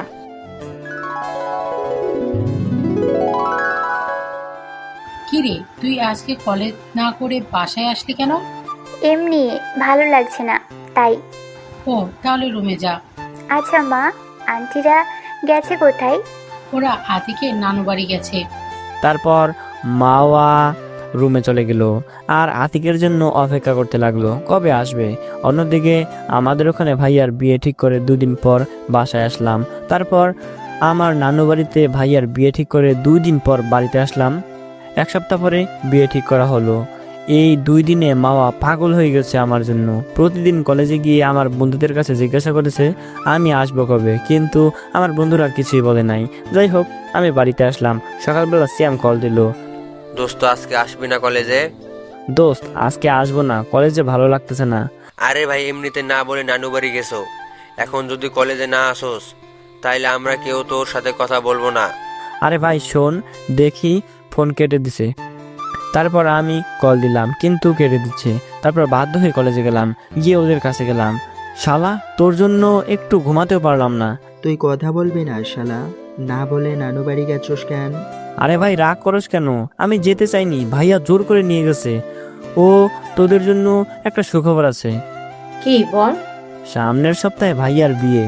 ও তাই ভালো হয়েছে, সবাই মিলে মজা করতে পারবো। আচ্ছা, তোদের সবাইকে দাওয়াত, এবং তোরা কিন্তু সবাই আমার সাথে হেল্প করবি। আচ্ছা করবো, যা। তবে তোকে একটা কথা বলার ছিল। বল, কি বলবি? আমার মনে হয় মাওয়া আপু তোকে ভালোবাসতে শুরু করেছে। আরে ভাই বাদ দে তো এসব। দোস্ত তুই বোঝার চেষ্টা কর। তুই এখান থেকে যাওয়ার পর প্রতিদিন মাওয়া আপু এসে তোর খবর জিজ্ঞেস করতো, কিন্তু আমরা বলিনি। শোন ভাই, তোরাই তো আমাকে ওর থেকে দূরে দূরে থাকতে বলেছিস। তুই তাই করবি, ওকে পাত্তা দিবি না, তোকে অনেক কষ্ট দিচ্ছে। ভাই, ওকে বুঝিয়ে দিবি ভালোবাসার মানুষকে কষ্ট দিলে কেমন লাগে। তবে শোন, যাই করবি সাবধানে করবি, ভেবে চিন্তে করবি।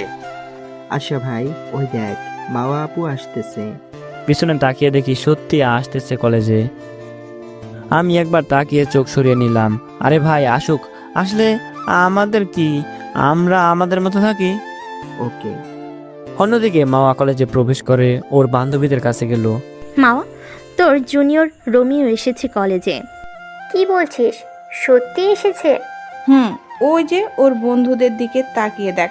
মাওয়া পেছনে তাকিয়ে দেখে আমি আমার বন্ধুদের সাথে কথা বলতেছি।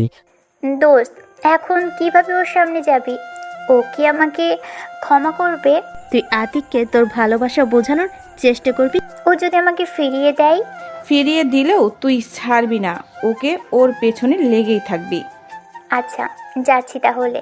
তারপর মাওয়া আমার দিকে আসতেছিল, তখনই ক্লাসের বেল বাজলো। আমি ক্লাসের দিকে হাঁটা ধরলাম। সে আমাকে ডাক দিচ্ছিল, কিন্তু আমি না শোনার ভান করে ক্লাসে ঢুকে গেলাম। তারপর মাওয়ার বান্ধবীরা ওর কাছে আসলো। যা, একটুর জন্য ধরতেই পারলাম না।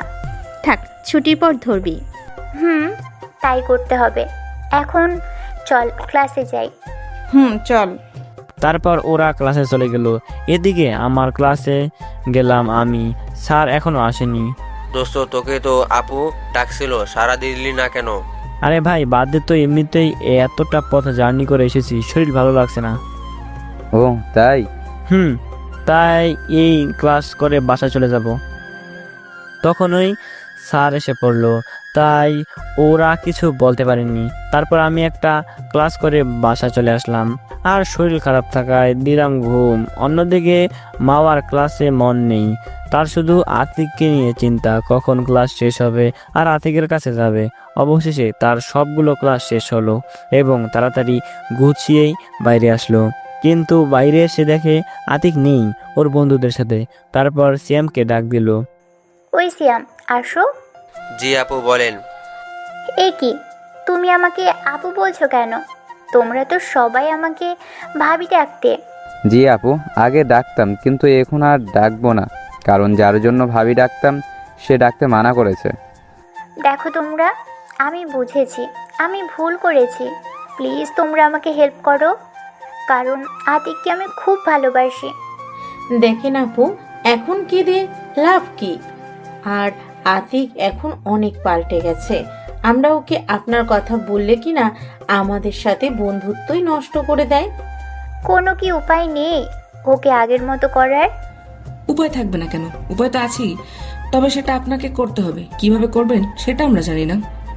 প্লিজ তোমরা আমাকে হেল্প করো। সরি আপু, আপনি আমাদের বন্ধুটার সাথে যা করেছেন এতে আপনাকে হেল্প করা আমাদের দ্বারা পসিবল হবে না। এই তোরা চল। চল। তারপর ওরা চলে গেল। মামা আর কিছু বলতে পারলো না, কেঁদে দিল। তখনই ওর বান্ধবীরা আসলো। আরে কাঁদছিস কেন? এতটুকুতেই ভেঙে পড়লে চলবে না। তোকে ভালোভাবে আতিকের মন জয় করার চেষ্টা করতে হবে। কিন্তু কিভাবে? তুই চেষ্টা করলেই পারবি। এখন চল বাসায় যাওয়া যাক।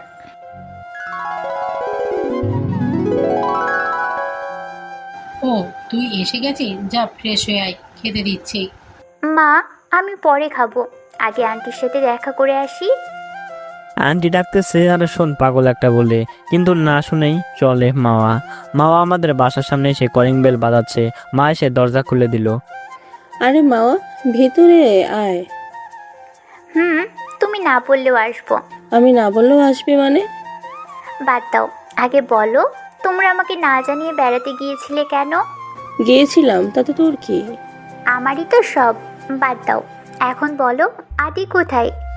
আতিক তো রুমে আছে। কেন, কি হয়েছে? কিছু না, আসলে আতিকের কাছে আমার একটা বই আছে, সেটাই নিতে এসেছে। ও আচ্ছা, তাহলে আমি ওকে ডেকে দিচ্ছি। না, তা ডাকতে হবে না, আমি ওর রুমে গিয়ে বইটা নিয়ে আসছি। আচ্ছা যা। তারপর মাওয়া আমার রুমে আসলো। দরজাটা খোলাই ছিল দেখে আমি ঘুমাচ্ছি, তাই ও আমার ওপরে উঠে শুয়ে পড়লো। এদিকে আমি ঘুমাচ্ছি, তখনই মনে হলো কিছু একটা ভারী জিনিস আমার বুকে রাখা। তারপর চোখ খুলে দেখি মাওয়া আমার বুকের উপরে শুয়ে আছে, আমাকে জড়িয়ে ধরে আছে। আমি ঝাটকা তাকে নিজের কাছ থেকে ছাড়িয়ে নিলাম। তারপর আমি বিছানা থেকে নামলাম। সেও ঝাটকা খাওয়ায় আমাকে উঠে যেতে দেখে বিছানায় উঠে বসে। আপনি এখানে কি করছেন? আমি এখানে কি করছি মানে? আর কিছুদিন পর এটা আমারও রুম হবে। এটা আপনার রুম হবে মানে? আমাদের বিয়ে হলে তো এটা আমারও রুম হবে। কি বলছেন? এটা আমাদের বিয়ে হবে মানে? আপনি কি পাগল হয়েছেন? হ্যাঁ, আমি পাগল হয়েছি তোমার ভালোবাসায়। আমি তোমাকে ভালোবেসে ফেলেছি। আগের ব্যবহারের জন্য প্লিজ তুমি আমাকে মাফ করে দাও। বাহ, তুই থেকে তুমিতে চলে গেলেন, ভালোই তো। আর এখন আপনাকে ভালোবাসি না, প্লিজ চলে যান এখান থেকে। আমি জানি তুমি আমাকে এখনো ভালোবাসো, শুধু আমার উপর অভিমান জমে আছে। দূর, আপনি জানতো এখান থেকে, আপনার সাথে কথা বলার কোনো মুড নেই আমার বলেই রুম থেকে বেরিয়ে গেলাম। তারপর মাও আর দাঁড়িয়ে না থেকে আমার পেছনে পেছনে আসলো। আমি মায়ের আশেপাশে গিয়ে বসলাম। কিরে মামা, তুই না আতিকের কাছে বই আনতে গেলি? বই কোথায়? আসলে আন্টি, বইটা তোমার ছেলের এখনো পড়া হয়নি তো, তাই নিইনি। এদিকে ওর কথা শুনে তো আমি অবাক, কি মিথ্যুক রে বাবা। তারপর মাওয়া চলে গেল। এদিকে আমি তারপর খাওয়া দাওয়া করে বাসা থেকে বের হয়ে বন্ধুদের কাছে যাওয়ার জন্য রেডি হয়ে নিচে গেলাম। তখন ওই মা কাছে আসলো। কোথাও বের হবি বুঝি? একটু বাইরে যাব। ও, তাহলে যাওয়ার সময় তুই একটু তোর বাড়িওয়ালা আন্টিদের বাসা হয়ে যাস। কেন মা? তাদের বলবি আজকে সন্ধ্যার সময় আমাদের বাসায় একটু আসতে। আচ্ছা ঠিক আছে, বলে যাব। তারপর আমি বাসা থেকে বের হয়ে মাওয়াদের বাসার সামনে গেলাম। তারপর কলিং বেল বাজালাম। মাওয়া এসে দরজা খুললো। কে? ও তুমি, আসো ভিতরে আসো। না থাক, আপনি একটু আন্টিকে ডেকে দিন, তাইলেই হবে। কে আসলো রে মাওয়া? ও বাবা, তুমি? আন্টি কোথা থেকে যেন এসে। জি আন্টি, আমি। তুমি বাইরে দাঁড়িয়ে আছো কেন? ভেতরে এসো। আসলে আন্টি, আমি আজকে আসবো না, আমার বাহিরে একটা জরুরি কাজ আছে। ও, তা বাবা কি জন্য আসলে তুমি?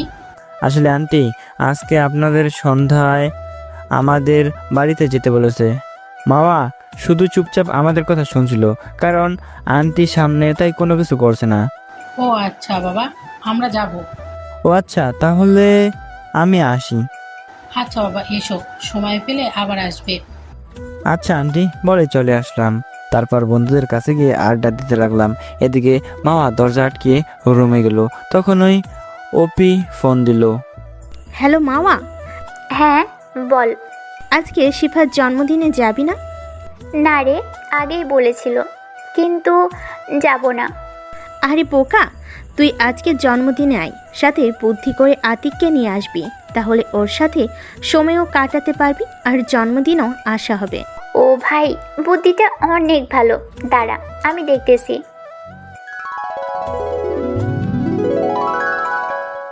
কি রে, কিছু বলবি?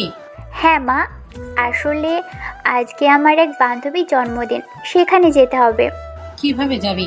আজকে তো তোর বাবার অফিসে, তাকে ছাড়া কিভাবে যাবি? মা, আন্টিকে বলে আতিককে সাথে নিলেই তো যাওয়া যায়। আচ্ছা দাঁড়া, আমি একটু পর আতিকদের বাসায় যাইতেছি। মা চলো, আমিও যাব। আচ্ছা তুই বস, আমি হাতের কাজটা সেরে আসছি। তারপর আন্টি কাজ সেরে মাকে নিয়ে আমাদের বাসায় আসলো। তারপর মা তাদেরকে ভাইয়ার বিয়ের দাওয়াত দিল। তারপর হঠাৎ করে আন্টি বলল, আচ্ছা ভাবি, আতিক কোথায়? ও একটু বাইরে গেছে। ওকে খুঁজতেছেন কিসের জন্য?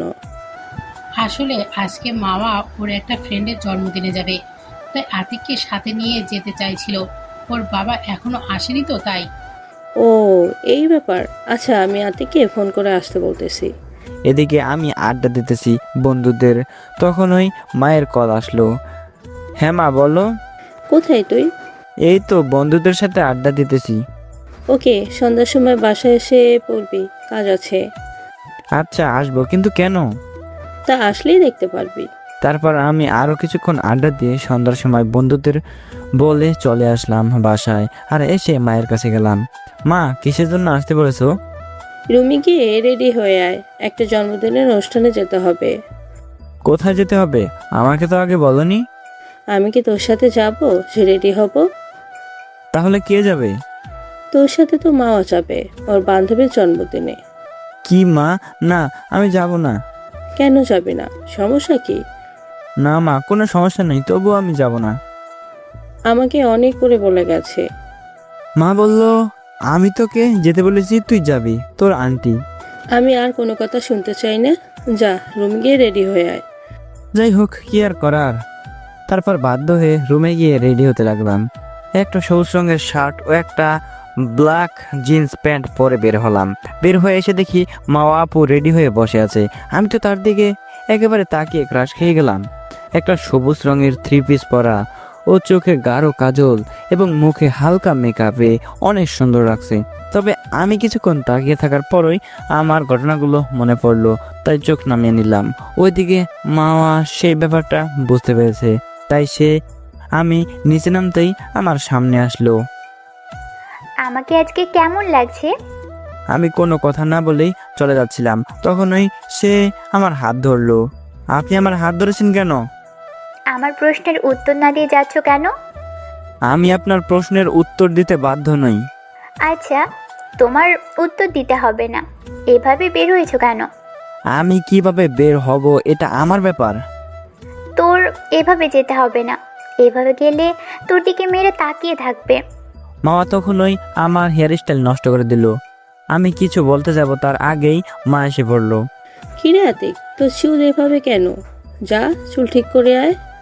না আম্মু, ও এভাবেই যাক। বলেই জিহব্বাই কামড় দিল মামা। আমি চুলে হাত দিয়ে চুল হালকা ঠিক করছিলাম, তখন কথাগুলো শুনে আমি তো অবাক। আমাকে আম্মু বানিয়ে ফেললি? কেন? তোমাকে আম্মু ডাকলে তোমার সমস্যা আছে? আরে আমি বলছি, কোনো সমস্যা আছে তুই ডাকিস? আচ্ছা আন্টি, আমরা গেলাম। আচ্ছা যা, তবে সাবধানে যাবি। আর মাও অবাক। তারপর দুজনে বাসা থেকে বের হলাম। মামা একটা রিক্সা ডেকে দিল এবং সে রিক্সায় উঠলো। এসো, রিক্সায় ওঠো। না, আপনি যান, আমি অন্য রিক্সায় আপনার পিছু পিছু আসতেছি। না, তুমি রিক্সায় ওঠো। না, যাব না, আপনি যান, আমি আসতেছি। তুমি রিক্সায় উঠবে নাকি আমি বাসায় গিয়ে আম্মুকে ডেকে আনবো? আসলে কাকা, ও আমার উপর রাগ করে রিক্সায় উঠছে না, প্লিজ একটু বোঝান। তারপর কাকার জোরাজুরিতে রিক্সায় উঠলাম।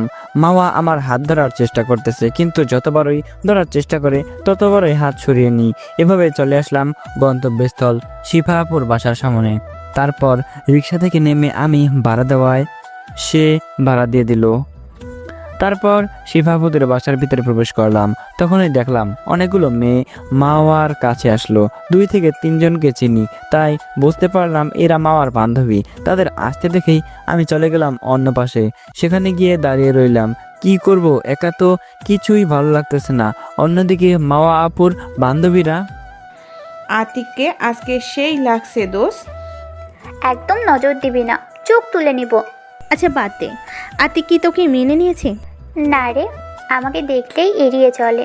তবে আমি জানি এটা ওর অভিমান।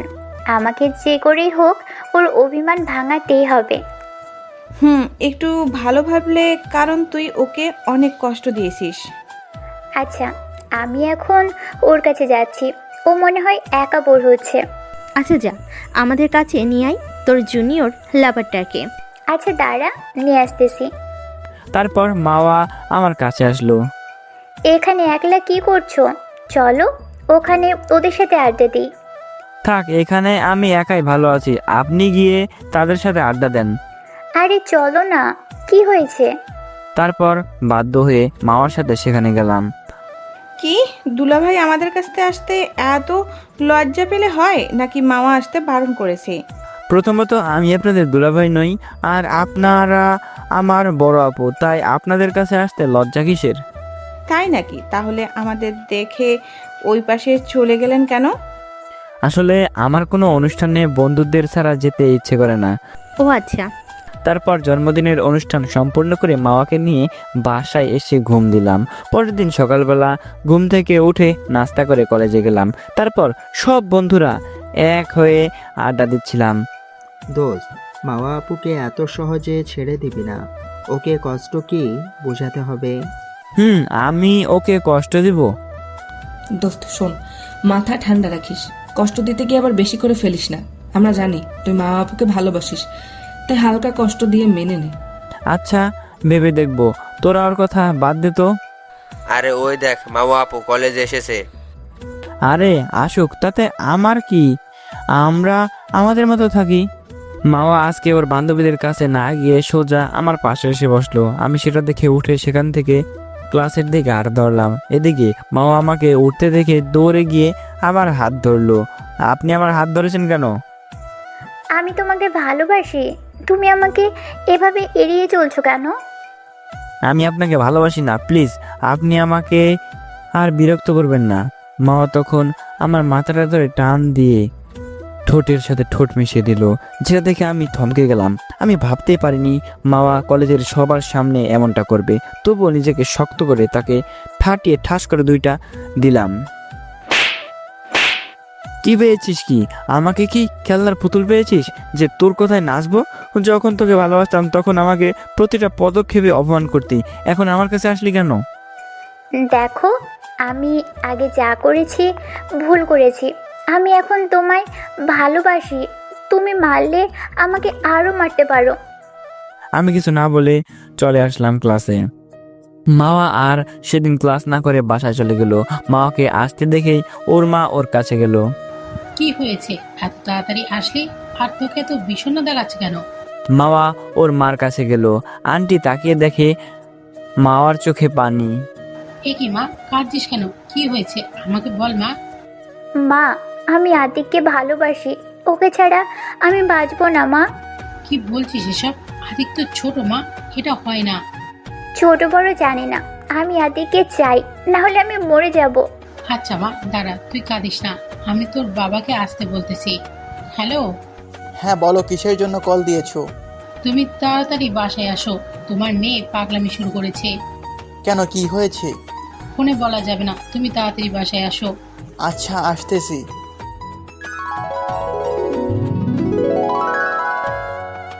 কি হয়েছে মাওয়ার?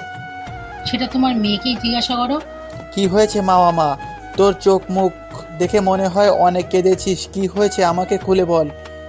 বাবা, আমি আতিককে ভালোবাসি, কিন্তু ও এখন আমাকে ভালোবাসে না। আমি ওকে ছাড়া বাঁচবো না বাবা। কি বলছিস এসব? আর আতিক তো তোর ছোট। ছোট হলেও আমাকে ভালোবাসতো, কিন্তু আমি তারপর আতিকের সাথে ঘটনার শুরু থেকে সব খুলে বললাম। তাহলে এখন কি দোষ তো তোর? দোষ আমার, কিন্তু আমি এখন আতিককে সত্যিই ভালোবাসি। আমি আতিককে ছাড়া বাঁচবো না মা। এভাবে ভেঙে পড়িস না, আমি দেখছি কি করা যায়। চলো আমরা আতিকদের বাসায় যাই। তারপর আঙ্কেল, আন্টি ও মাওয়া আমাদের বাসায় আসলো। বাসায় এসে আন্টি মাকে সব খুলে বলল। ও, এই ব্যাপার। এটা তো আমি আগেই বুঝতে পেরেছিলাম, যেদিন তুমি আমার থেকে আমু টাকার পারমিশন নিয়েছিস। তাহলে এখন ছেলের বউ করে নাও। কেন রে, আমার ছেলেরা তোকে একেবারে পাগল করে ফেলেছে ওর প্রেমে। আচ্ছা যা, তোকেই আমার ছেলের বউ করবো। সত্যি? আচ্ছা ভাবি, এক কাজ করলে হয় না? আপনি আপনার 2 ছেলে বিয়ে একসাথেই দিন। সেটা করলে তো আরো ভালো হয়, তবে এই বিয়েতে আতিককে একটা প্ল্যান করে রাজি করাতে হবে। কিন্তু কিভাবে? শোনেন,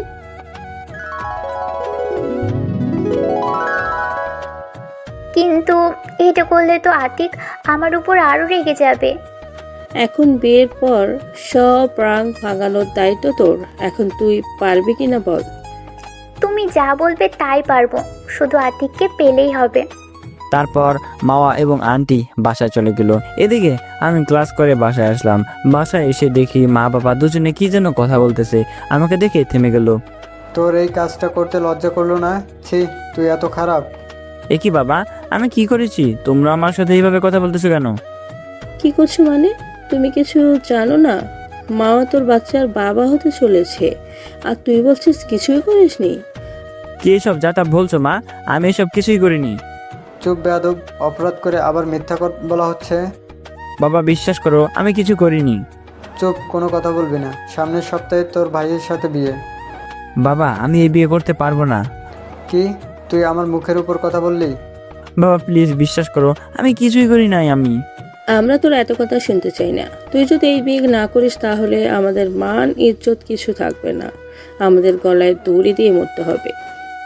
কি বলছো এসব তোমরা? ঠিকই বলছি, এখন তুই বিয়ে করবি কিনা বল। ওকে, আমাকে তোমরা বলির পাঠা করলে যাও, তোমাদের যা ইচ্ছা করো, আমি কিচ্ছু বলবো না বলেই রুমে চলে গেলাম। আমি চলে যাবার পর বাবা ও মায়ের মধ্যে কথোপকথন। আমরা কাজটা কি ঠিক করেছি? আরে তুমি চিন্তা করো না তো, ওর মার উপর একটু অভিমান আছে, ভেঙে গেলেই শেষ। তুমি যতটা সহজভাবে বলছো ততটা সহজ না। আমরা ছেলেটার মন ভেঙে দিয়েছি মনে হয় না এরপর আমাদের সাথে ঠিকভাবে কথা বলবে। একটু চিন্তার বিষয়, তবে আগে বিয়েটা হোক, তারপর ভেবে দেখবো। এদিকে আমি রুমে গিয়ে ভাবতেছি, মেয়েটা পেয়েছে কি আমাকে? আমাকে কি খেলার পুতুল মনে করে? এসব ভাবতে ভাবতে বিকেল হয়ে গেল। দুপুরে খাইনি, খেতে ডেকেছিল মা। তারপর কে যেন দরজায় নক করলো। আতিক দরজা খুলতো বলেই আমি বুঝতে পারলাম ভাইয়ার কণ্ঠ। তারপর গিয়ে দরজা খুলে দিলাম। কি শুনছি এসব? তোর বিয়ে হবে নাকি আমার বিয়ের সাথে? মা বাবা তো বললো। কি হয়েছে আমাকে খুলে বলতো। তারপর ভাইয়াকে বললাম, বাবা মা কি বলেছে সবকিছু? তোমার মনে হয় কি আমি এসব কিছু করেছি? আমি জানি তুই এসব কিছু করিসনি। তখন ভাইয়া ফোনে কল আসলো। আমি আসি, তোর ভাবি ফোন দিয়েছে এই ব্যাপারে, ওর থেকে একটু পরামর্শ নেই। যাও। তারপর আমি রুম থেকে বেরিয়ে বাইরে চলে আসলাম। বাইরে এসে সবাইকে ফোন করে বের হতে বলে চলে গেলাম আড্ডাখানায়। গিয়ে দেখি আনান দাঁড়িয়ে আছে, আর ওরা দুজন বাইক থেকে নামলো, আর বসলাম সবাই আড্ডা দিতে। আতিক, তোর মুখটা আজকে এত শুকনা শুকনা লাগছে কেন? এমনি। কি হয়েছে প্লিজ আমাদের খুলে বল। শুন তাহলে, সব বললাম। তার মানে তুই দুপুরে কিছু খাসনি? চল খেতে চল। এখন দরকার নেই। শালা উঠ, তুই খাবি আর খেতে খেতে কথা বলবো। তারপর সবাই একটা রেস্টুরেন্টে গেলাম, খাবার অর্ডার করে বসলাম। দোস্ত, আমি বাসায় খাবার খাবো না, 1 মাস কিছু একটা ব্যবস্থা করতে হবে। আরে সমস্যা নেই, আমাদের যে ফান্ডে টাকা রাখছিলাম সেটা দিয়ে আমরা 4 জন 1 মাস বাইরে খাবো। সেটা করলেই তো হয়। ভাই, ওটা দিয়ে দূরে কোথাও ঘুরতে যেতে চেয়েছিলাম। শালা ঘোরাঘুরি পরে, আগে সমস্যার সমাধান করতে হবে। আচ্ছা, তোদের ইচ্ছা। দোস্ত, মাওয়া আপুর ব্যবস্থা কি করবি? সেটা দেখতে থাক। আপনার কিসের টাকা বোঝেননি তো? এটা আমার 4 বন্ধু মিলে রাখতাম আমরা একসাথে সবাই মিলে দূরে ট্যুর করতে যাব বলে, কিন্তু এখন সেটাই খরচ করতে হচ্ছে। তারপর খেয়ে দিয়ে কিছুক্ষণ আড্ডা দিয়ে বাসায় গেলাম। বাসায় গিয়ে সোজা রুমে ঢুকলাম। অবশ্য মা জিজ্ঞাসা করেছিল কোথায় গিয়েছিলাম, কিন্তু আমি কোনো উত্তর দিইনি। এভাবে করতে করতে আমাদের বিয়ে হয়ে গেল। ভাইয়া বাসর ঘরে ভাবির কাছে চলে গিয়েছে। আমি এখনো বাবা মায়ের সাথে কথা বলিনি। বাসার খাবার খাই না। বাবা মাকে অনেক খেতে বলেছে আমাকে, কিন্তু খাইনি। কোনো কথা বলতে এলে এড়িয়ে চলেছি। আর মা প্রত্যেক দিন আসতো, কিন্তু আমি কোনো কথা বলতাম না। এগুলো ভাবতেছি, তখন ওই বাবা মা আমার সামনে আসলো। বাবা, মেয়েটা বাসর ঘরে একা বসে আছে, তুই যা এখন। আমি কোনো কথা না বলে রুমে ঢুকলাম। রুমে ঢুকে দেখি মামা ঘুমটা দিয়ে বসে আছে। আমি এসেছি টের পেয়ে বিছানা থেকে উঠে এসে সালাম করতে এলো। আমি সরে গিয়ে ওয়াশরুমে চলে গেলাম। ওয়াশরুম থেকে বের হয়ে দেখি মামা এখনও সেখানে দাঁড়িয়ে আছে। সেটা দেখেও না দেখার ভান করে আমি বিছানায় গিয়ে শুয়ে পড়লাম। কিছুক্ষণ পর বুঝতে পারলাম বিছানাতে কেউ শুয়েছে, আর আমাকে পেছন থেকে জড়িয়ে ধরেছে। সাথে সাথে পেছন থেকে হাতটা সরিয়ে উঠে পড়লাম। মামাও উঠলো। কি পেয়েছিস কি তুই? তোকে স্পর্শ না করা আমি এখন তোর পেটের সন্তানের বাবা আমাকে বানিয়ে দিলি? চরিত্রহীন, তাতেও তোর হয় নাই? বিশ্বাস করো, আমার পেটে কোনো সন্তান নেই। এই যে আমি তোমাকে পাওয়ার জন্য করেছি। মা মাথা নিচু করে, তাই বলে আমাকে চরিত্রহীন বানিয়ে দিবি? মা নিশ্চুপ, কথা বলিস না কেন? জানি কিছু বলতে পারবি না। শোন, বিয়ে করছিস আমাকে, এটাই চাইছিলিস। এখন তুই আমাকে স্পর্শ করবি না। আমার সামনে তোর ওই মুখ যেন না দেখি। দেখো, আমি তোমাকে ভালোবাসি, তাই আমি এই কাজটা করেছি। প্লিজ তুমি আমার সাথে এরকম করো না। তোর ন্যাকা কান্না বন্ধ কর। আমি এখন ঘুমাবো। আমি এই মাঝখানে কোলবালিশ রেখে দিয়েছি, এই পাশে ভুলেও আসবি না। বাবা কিছু না বলে চুপচাপ কান্না করছে। সেদিকে চোখ না দিয়ে শুয়ে পড়লাম। কখন যে ঘুমিয়ে গেছি নিজেও জানি না। কারো কান্নার আওয়াজে ঘুম ভেঙে গেল। তাকে দেখি মাওয়া জায়নামাজে বসে মাওয়ার হাত তুলে কান্না করছে। আমার একটু কষ্ট লাগলো, কিন্তু ওর দেওয়া কষ্টগুলো আমার মনে পড়ে গেছে, তাই চুপ করে ঘুমালাম। একটু পরে ঘুম ভাঙলো কারো ডাকে। তাকিয়ে দেখি একজন পর্দাশীল মেয়ে আরে কে আপনি? আমি ঝটপট উঠে বললাম। আরে আমি মাওয়া, তুমি আমাকে এই মুখ দেখাতে মানা করেছো, তাই এভাবে আসলাম। ও আপনি? তা এভাবে না আসলে খুশি হতাম। আমার তো আসতেই হবে। আর এই নিন চা। সরি, আমি চা খাই না, আপনি এখন যেতে পারেন। প্লিজ, আমার উপর রাগ খাবারের উপর কেন দেখাচ্ছো? তোকে এত কথা বলতে বলেছি? তোকে এখান থেকে যেতে বলেছি না? তারপর মামা মাথা নিচু করে চলে গেল। আমি চলে গেলাম ফ্রেশ হতে। এদিকে মাওয়া আবার রান্নাঘরে গেল। কি আতিক চা নিয়েছে? না আম্মু, উল্টো আমাকে ঝাড়ি দিয়ে পাঠিয়ে দিয়েছে। বললাম যাস না, ওর সামনে তবুও গেলি। যাব না কেন, যেতে হবে। তোমার ছেলে যদি আমাকে মেরেও ফেলে, শেষ নিঃশ্বাস ত্যাগ করার আগ পর্যন্ত আমি ওর কাছে যাওয়ার চেষ্টা করব। আমার ছেলেকে এতটা ভালোবাসিস, তাহলে প্রথমে এমন করলি কেন? প্রথমে তোমার ছেলের ভালোবাসা বুঝতে পারিনি, তাই। ভাবি রান্নাঘরে ঢুকতে ঢুকতে, এখন তোমার এর জন্য অনেক কষ্ট করতে হবে। তাই তো করতেছি আমি। ও তোমার ভালোবাসায় অনেক কষ্ট পেয়েছে, তা আমি ওর সাথে কথা বলে বুঝতে পেরেছি। তাই তোমাকে ওর ভালোবাসা পেতে হলে অনেক কষ্ট করতে হবে। আচ্ছা ভাবি, আপনি একটু হেল্প করেন আমাকে। আমি তোমার সাথে সবসময় আছি। থ্যাঙ্কস ভাবি। ওয়েলকাম। তবে আমার দেবরটাকে কষ্ট দিতে পারবে না কখনো। হয়েছে তোদের? এদিকে রান্না হয়ে গেছে, এখন এগুলো খাবার টেবিলে নিয়ে যা। আরে আমাদের তো খেয়ালই নেই, দাও দাও। মা, আমাকেও দিন, আপনি আমাকে রান্নায় সাহায্য করতে দেননি। ওই তুই আমাকে আপনি করে বলছিস কেন? তোরা আমার মেয়ে, তাই সবসময় আমাকে আম্মু বলবি এবং তুমি করে কথা বলবি। আচ্ছা আম্মু। তারপর দুজনে খাবার টেবিলে খাবার নিয়ে গেল। ওদের খাবার নেওয়া দেখে বাবা আর ভাইয়া খাবার টেবিলে চলে আসলো। এদিকে আমি ওয়াশরুম থেকে বের হয়ে কিছুক্ষণ ফোন টিপলাম। তারপর রেডি হয়ে নিচে বের হলাম কলেজে যাওয়ার জন্য। ওহ, তুমি এসে পড়েছো? আমি এক্ষুনি ডাকতে যাচ্ছিলাম। আমি কিছু না বলে হাঁটা ধরলাম। ওই দাঁড়া। বলো। আমি দাঁড়িয়ে বললাম, কোথায় যাচ্ছিস এখন? কলেজে যাব, কাজ আছে। আজকে তোর কলেজে যাওয়ার দরকার নেই, আজকে নিজুমদের বাসায় যাব। তুই আর মাওয়া আমাদের সাথে যাবি, আর তারপর এসে আমি আর নিজুম তোদের বাসায় যাব। ভাইয়া আমার দ্বারা এসব হবে না। মানে? আচ্ছা ভাইয়া, তোর যেতে হবে, আয় খেতে আয়।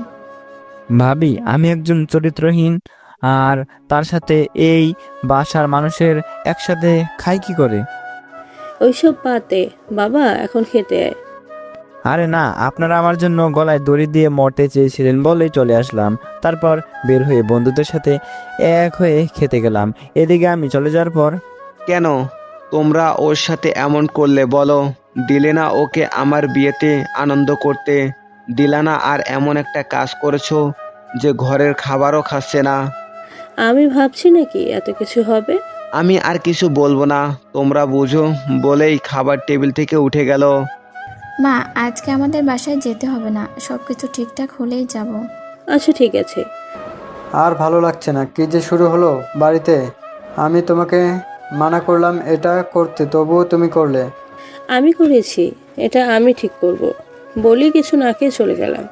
তারপর সবাই না খেয়ে চলে গেল। আর মা তো আমি বের হওয়ার সাথে সাথে রুমে চলে গেছে। কিছুক্ষণ কেঁদে কলেজে যাওয়ার জন্য বের হলো। তখন ওই দেখে সবাই একসাথে হয়ে সবাই বসে আছে। কোথায় যাচ্ছে সেভাবে? সকালেও দেখলাম কথা বলছিস না।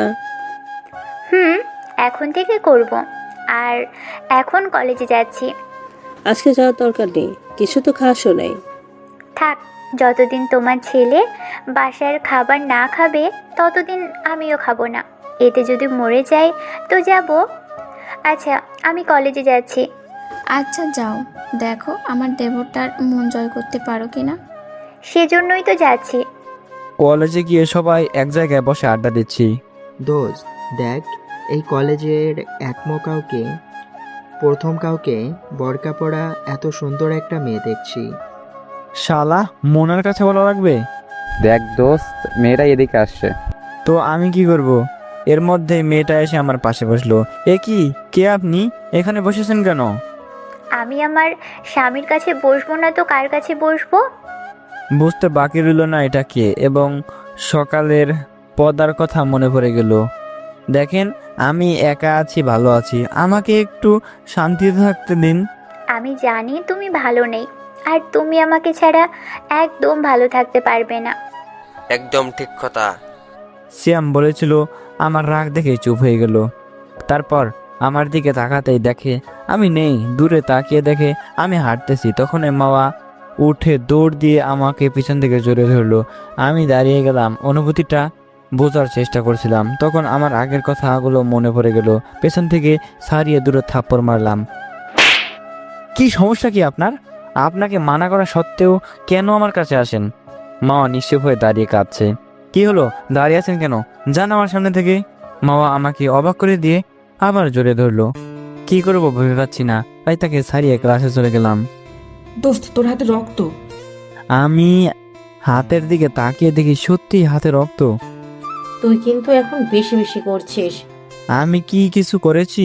ওকে আমার কাছে আসতে মানা করেছি, তবুও আসি কেন? তাই বলে এভাবে করবি?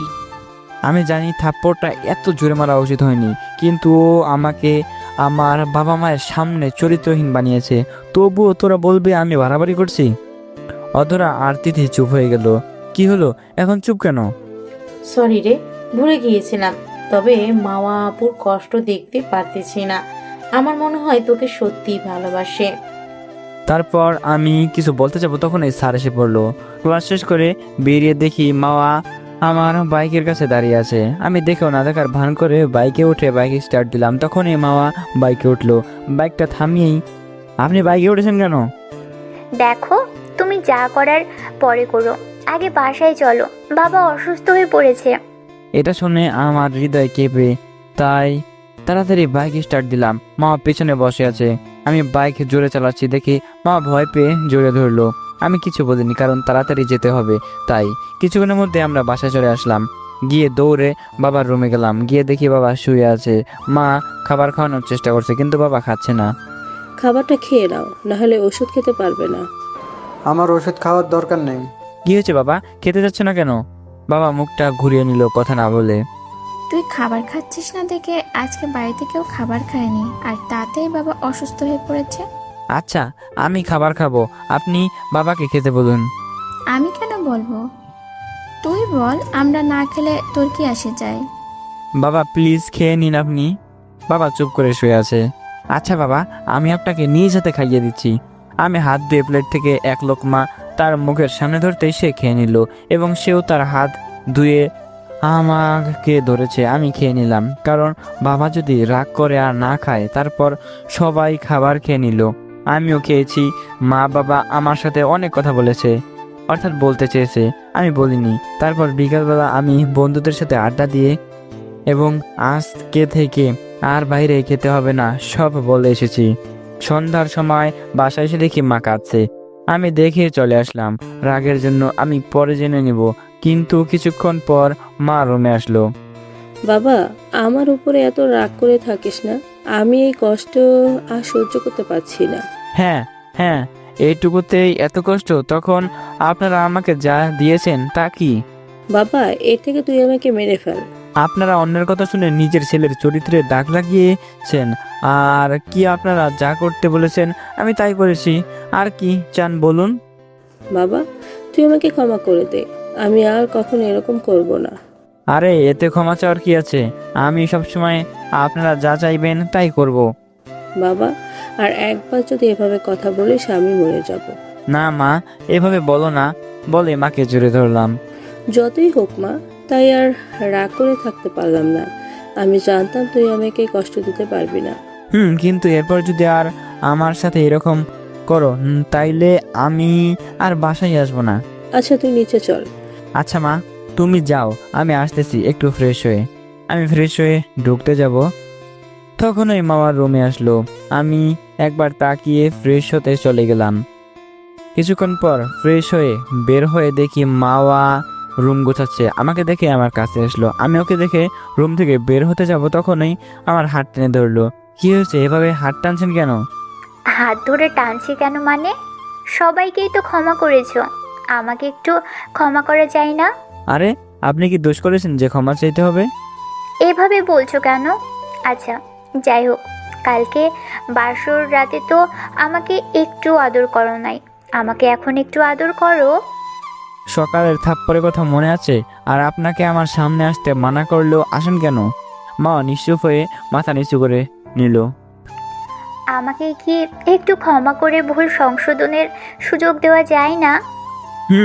ভুল করলে ক্ষমা করা যায়, কিন্তু ভুলের থেকেও বড় কিছু করেছেন আপনি, যা ক্ষমার অযোগ্য। বলেই নিচে চলে গেলাম।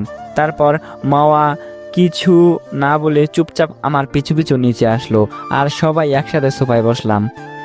আজ কতদিন আবার সবাই একসাথে বসলাম। আচ্ছা শোন, আমি একটা কথা বলতে চেয়েছিলাম। আতিক, তুই কি রাখবি প্লিজ বাবা? মা, একটা কথা বাদে যা বলবে সব রাখার চেষ্টা করব। এই একটা কথা কি? সেটা বলবো না। আচ্ছা শোন, নিঝুমদের বাসা থেকে ফোন দিয়েছে, তোদের যেতে বলেছে। এটাই নিয়ম, না গেলে সমস্যা হবে। আচ্ছা, তাইলে ভাইয়া আর ভাবিকে পাঠিয়ে দাও। আমরা গেলে তোর আর মাওয়াকেও আমাদের সাথে যেতে হবে। না মানে, না গেলে হয় না? না হয় না, তোরা না গেলে আমরাও যাব না। ভাবি প্লিজ। দেখ আতিক, তুই কিন্তু কথা দিয়েছিস আমার কথা রাখার চেষ্টা করবি, তাহলে এমন করছিস কেন? আচ্ছা যাও, যাবো। আচ্ছা মামা, তোর কোনো আপত্তি নেই তো? আমার আবার আপত্তি করার কি আছে? ও তাহলে আর সমস্যা নেই, কালকে সকালে তোমরা রওনা দিও। রাতেই যা যা নেওয়ার গুছিয়ে নিও। আচ্ছা চলো ডিনার করতে, তারপর আবার তোমাদের গোছাতে হবে। তারপর সবাই খাবার টেবিলে বসলাম।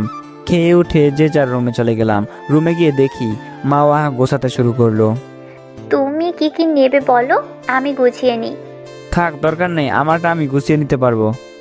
2টা ব্যাগ করবে নাকি আবার? না, একটাও করব না। আপনি আপনারটা গুছিয়ে ব্যাগটা আমাকে দিন, আমি গুছিয়ে দিব। তারপর মামা নিজেরটা গুছিয়ে আমার কাছে ব্যাগ দিল।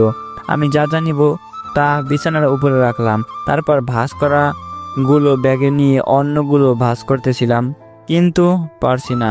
এতদিন কোথাও গেলে মা গুছিয়ে দিয়েছে, আমি ভাঁজ করতে পারছি না দেখেই মামা ঠিক করে হেসে দিল। সরো, যেটা পারো না সেটা করো কেন? দাও, আমিই করছি।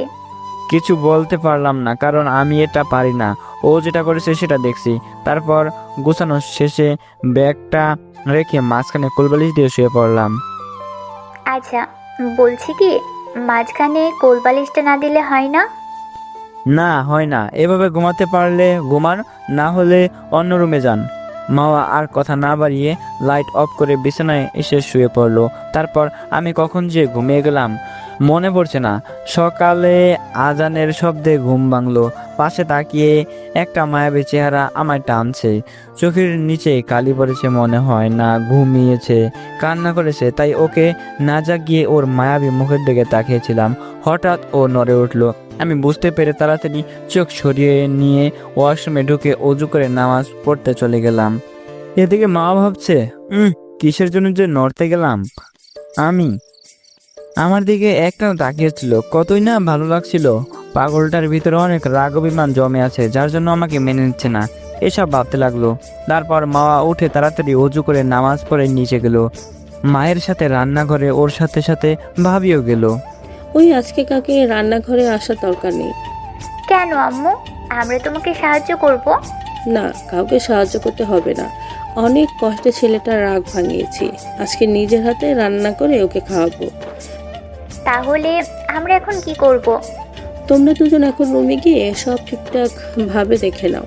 তারপর মাওয়া ও ভাবি রুমে চলে আসলো। এদিকে আমি নামাজ পড়ে গিয়ে বিছানায় শুয়ে ঘুমালাম। এদিকে মাওয়া এসে দেখে আমি ঘুমাচ্ছি। আমার ঘুমন্ত মুখের দিকে তাকিয়ে থাকলো। কিছুক্ষণ তাকিয়ে থেকে আমার পাশে বসে মাথায় হাত বুলিয়ে দিচ্ছে। এদিকে আমার ঘুমের ভিতর মনে হচ্ছে কেউ আমার মাথায় হাত বুলিয়ে দিচ্ছে, যেটা আমার খুব ভালো লাগতেছে। তারপর কে আমার মাথায় হাত বোলাচ্ছে সেটা দেখতে চোখ খুলতে দেখি মাওয়া। আমি এক ঝাটকায় হাত ছড়িয়ে নিলাম। কি হয়েছে, এভাবে করতেছো কেন? আপনি আমাকে স্পর্শ করার সাহস পেলেন কোথায়? আপনাকে এতবার বলার পরও কেন আপনি আমার সামনে আসেন? তুমি আমাকে মারো কাটো যা ইচ্ছে করো, তবুও তোমার থেকে দূরে থাকতে বলো না প্লিজ। আমি কিছু বলতে যাব তখনই ভাবি রুমে আসলো, তাতে আমি থেমে গেলাম। কি, তোমাদের সব গোছানো শেষ হয়েছে? ভাবি, সব গুছিয়ে নিয়েছি। ওহ, তাহলে তো ভালোই। এখন চলো খেতে, চলো, মা খেতে ডাকছে। আচ্ছা ভাবি, চলুন আগে খেয়ে আসি, তারপর রেডি হয়ে বের হব। আচ্ছা চলো। তারপর মাওয়া বের হলো এবং খাবার টেবিলে খাবার সার্ভ করে দিতে লাগলো।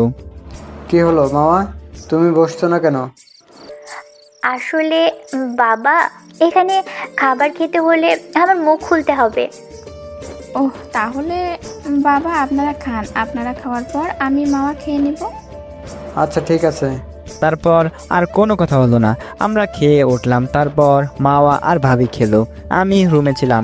রুমে গিয়ে ফ্রেশ হয়ে বের হলাম রেডি হওয়ার জন্য। বের হয়ে দেখি মাওয়া শাড়ি পরেছে, আর সাথে সাথেই মাওয়া আমার দিকে ঘুরলো। সরি, আমি বুঝতে পারিনি আপনি শাড়ি চেঞ্জ করতেছেন, বলে আবার ওয়াশরুমে ঢুকলাম। আরে আরে, আমি কি তোমায় কিছু বলছি? এমন ভাব করছো যেন কোনো পরস্ত্রী শরীর দেখেছে। এই যে আমার হয়ে গেছে, এখন তুমি বের হতে পারো।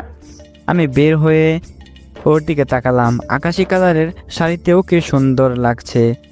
ইচ্ছা করছিল তাকিয়ে থাকি, কিন্তু আবার কি যেন না কি মনে করে তাই তাকালাম না। তারপর আমি একটা নীল শার্ট পরে রেডি হলাম। তারপর মাওয়া নীল শার্ট পরতে দেখে ও একটা নীল বোরকা পরেছে। তারপর আমি হাতে ব্যাগ নিয়ে নিচে আসলাম। নিচে এসে দেখি ভাবি আর ভাইয়া রেডি হয়ে নিচে বসে আছে। আয়, তোদের জন্যই অপেক্ষা করছিলাম। চলো, এসে গেছি। তাড়াতাড়ি চল, 9টায় বাস ছাড়বে। তারপর মা বাবাকে ও আঙ্কেলকে আন্টিকে বলে বের হলাম। তারপর রিক্সা নিয়ে বাস স্টেশনে গেলাম আর বাসের টিকিট বুকিং করে সিটে বসলাম। আমি বসার আগে মাওয়া জানালার পাশে বসলো। আমি কিছু বললাম না, আর ভাইয়ারা আমাদের সামনের সিটে বসেছে এবং তার পাশেই বসলাম।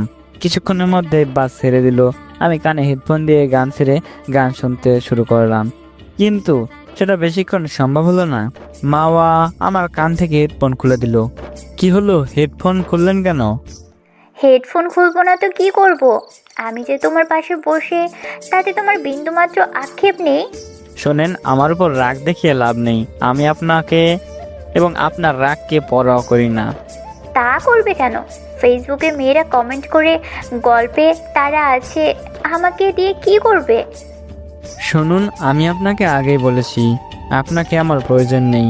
আর আমার ইউটিউবে যত সাবস্ক্রাইবার আছে তাদেরকে আমি আমার বোনের মতো দেখি, আর যারা ছেলে সাবস্ক্রাইবার আছে তাদেরকে ভাইয়ের মতো দেখি এবং সম্মান করি। জানি তো। শোনো, আমার সাথে একটু গল্প করলে কি হয়? দেখো ভাবিটা কত রোমান্টিকভাবে তাদের ট্রাভেলটা এনজয় করছে। এসব আমার সাথে করতে আসবেন না, ওকে? আমাকে একটু শান্তিতে থাকতে দিন। মাওয়া আর কিছু করলো না, শুধু আমার দিকে তাকিয়ে আছে আর চিন্তা করছে, এই কি সেই আতিক যে আমার শত অপমান সহ্য করেও আমার পিছু পড়েছিল? এই কি সেই আতিক যে আমার ভালোবাসা পাওয়ার জন্য কত থাপ্পড় খেয়েছে আর এখন আমাকে দেখতে পারতেছে না? না, ওর ওপর অনেক অত্যাচার করেছি, তাই আমাকে ওর দেওয়া কষ্ট সহ্য করতে হবে। এটা ভাবতে ভাবতে কেটে দিল মাওয়া। এদিকে আমি গান শোনা অবস্থায় মামার দিকে তাকাতে দেখি কাঁদছে। আমি ভাবতে লাগলাম, এতটুকুতেই এই অবস্থা, আর আমাকে কত কষ্ট দিয়েছে। কাঁদো কাঁদো, তোমাকে আরও অনেক কষ্ট সহ্য করতে হবে। তারপর বিকালবেলা বাস পৌঁছে গেল, আমরা নামলাম। ভাবি, আপনার কোনো বোন আছে? আছে, কেন? একটু লাইন মারতে হবে না? আচ্ছা বাড়ি চল, তারপর লাইন মারবি। কিসের লাইন মারবে?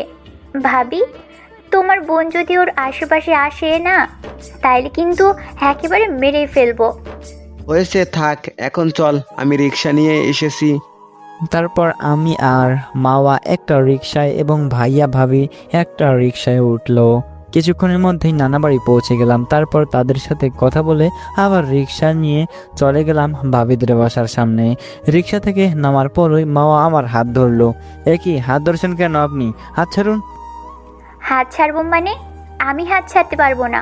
তুমি যা করার করে নিও। বাসার দিকে তাকিয়ে দেখি অনেকে আমাদের দিকে তাকিয়ে আছে, তাই আর কিছু না বলে ওইভাবে বাসায় যেতে লাগলাম। বাসার ভিতরে গিয়ে সবার সাথে কুশল বিনিময় করলাম। তখন ওই দেখি আমাদের দিকে একটা 7 থেকে 8 বছরের মেয়ে দৌড়ে আসলো। এই মেয়ে, তুমি আমার বিআই মশাইয়ের হাত ধরে আছো কেন? আমি হাত ধরেছি আমার স্বামীর, তাতে তোমার কি? তাকিয়ে ওদের কাণ্ড দেখছি। কি ওসব স্বামীটামি হবে না, এখন আমি বিয়ের সাথে প্রেম করব। ওই মেয়ে চুপ। তোর বয়স কত যে আমার স্বামীর সাথে প্রেম করতে চাস? হাসবো না কাঁদবো কিছুই বুঝতে পারতেছি না। ওই চুপ, একদম চুপ, কোনো কথা বলবে না। আমি এখন বিয়ের সাথে প্রেম করব। এখন সবাই গোল হয়ে কাহিনী দেখছে আর হাসছে। আচ্ছা বেআইন, তোমার নাম কি? I love you. I love you, এটা আবার কেমন নাম? তুমি আমাকে আই লাভ ইউ বলেই ডাকবে। না, তুমি ওকে এটা বলে ডাকবে না।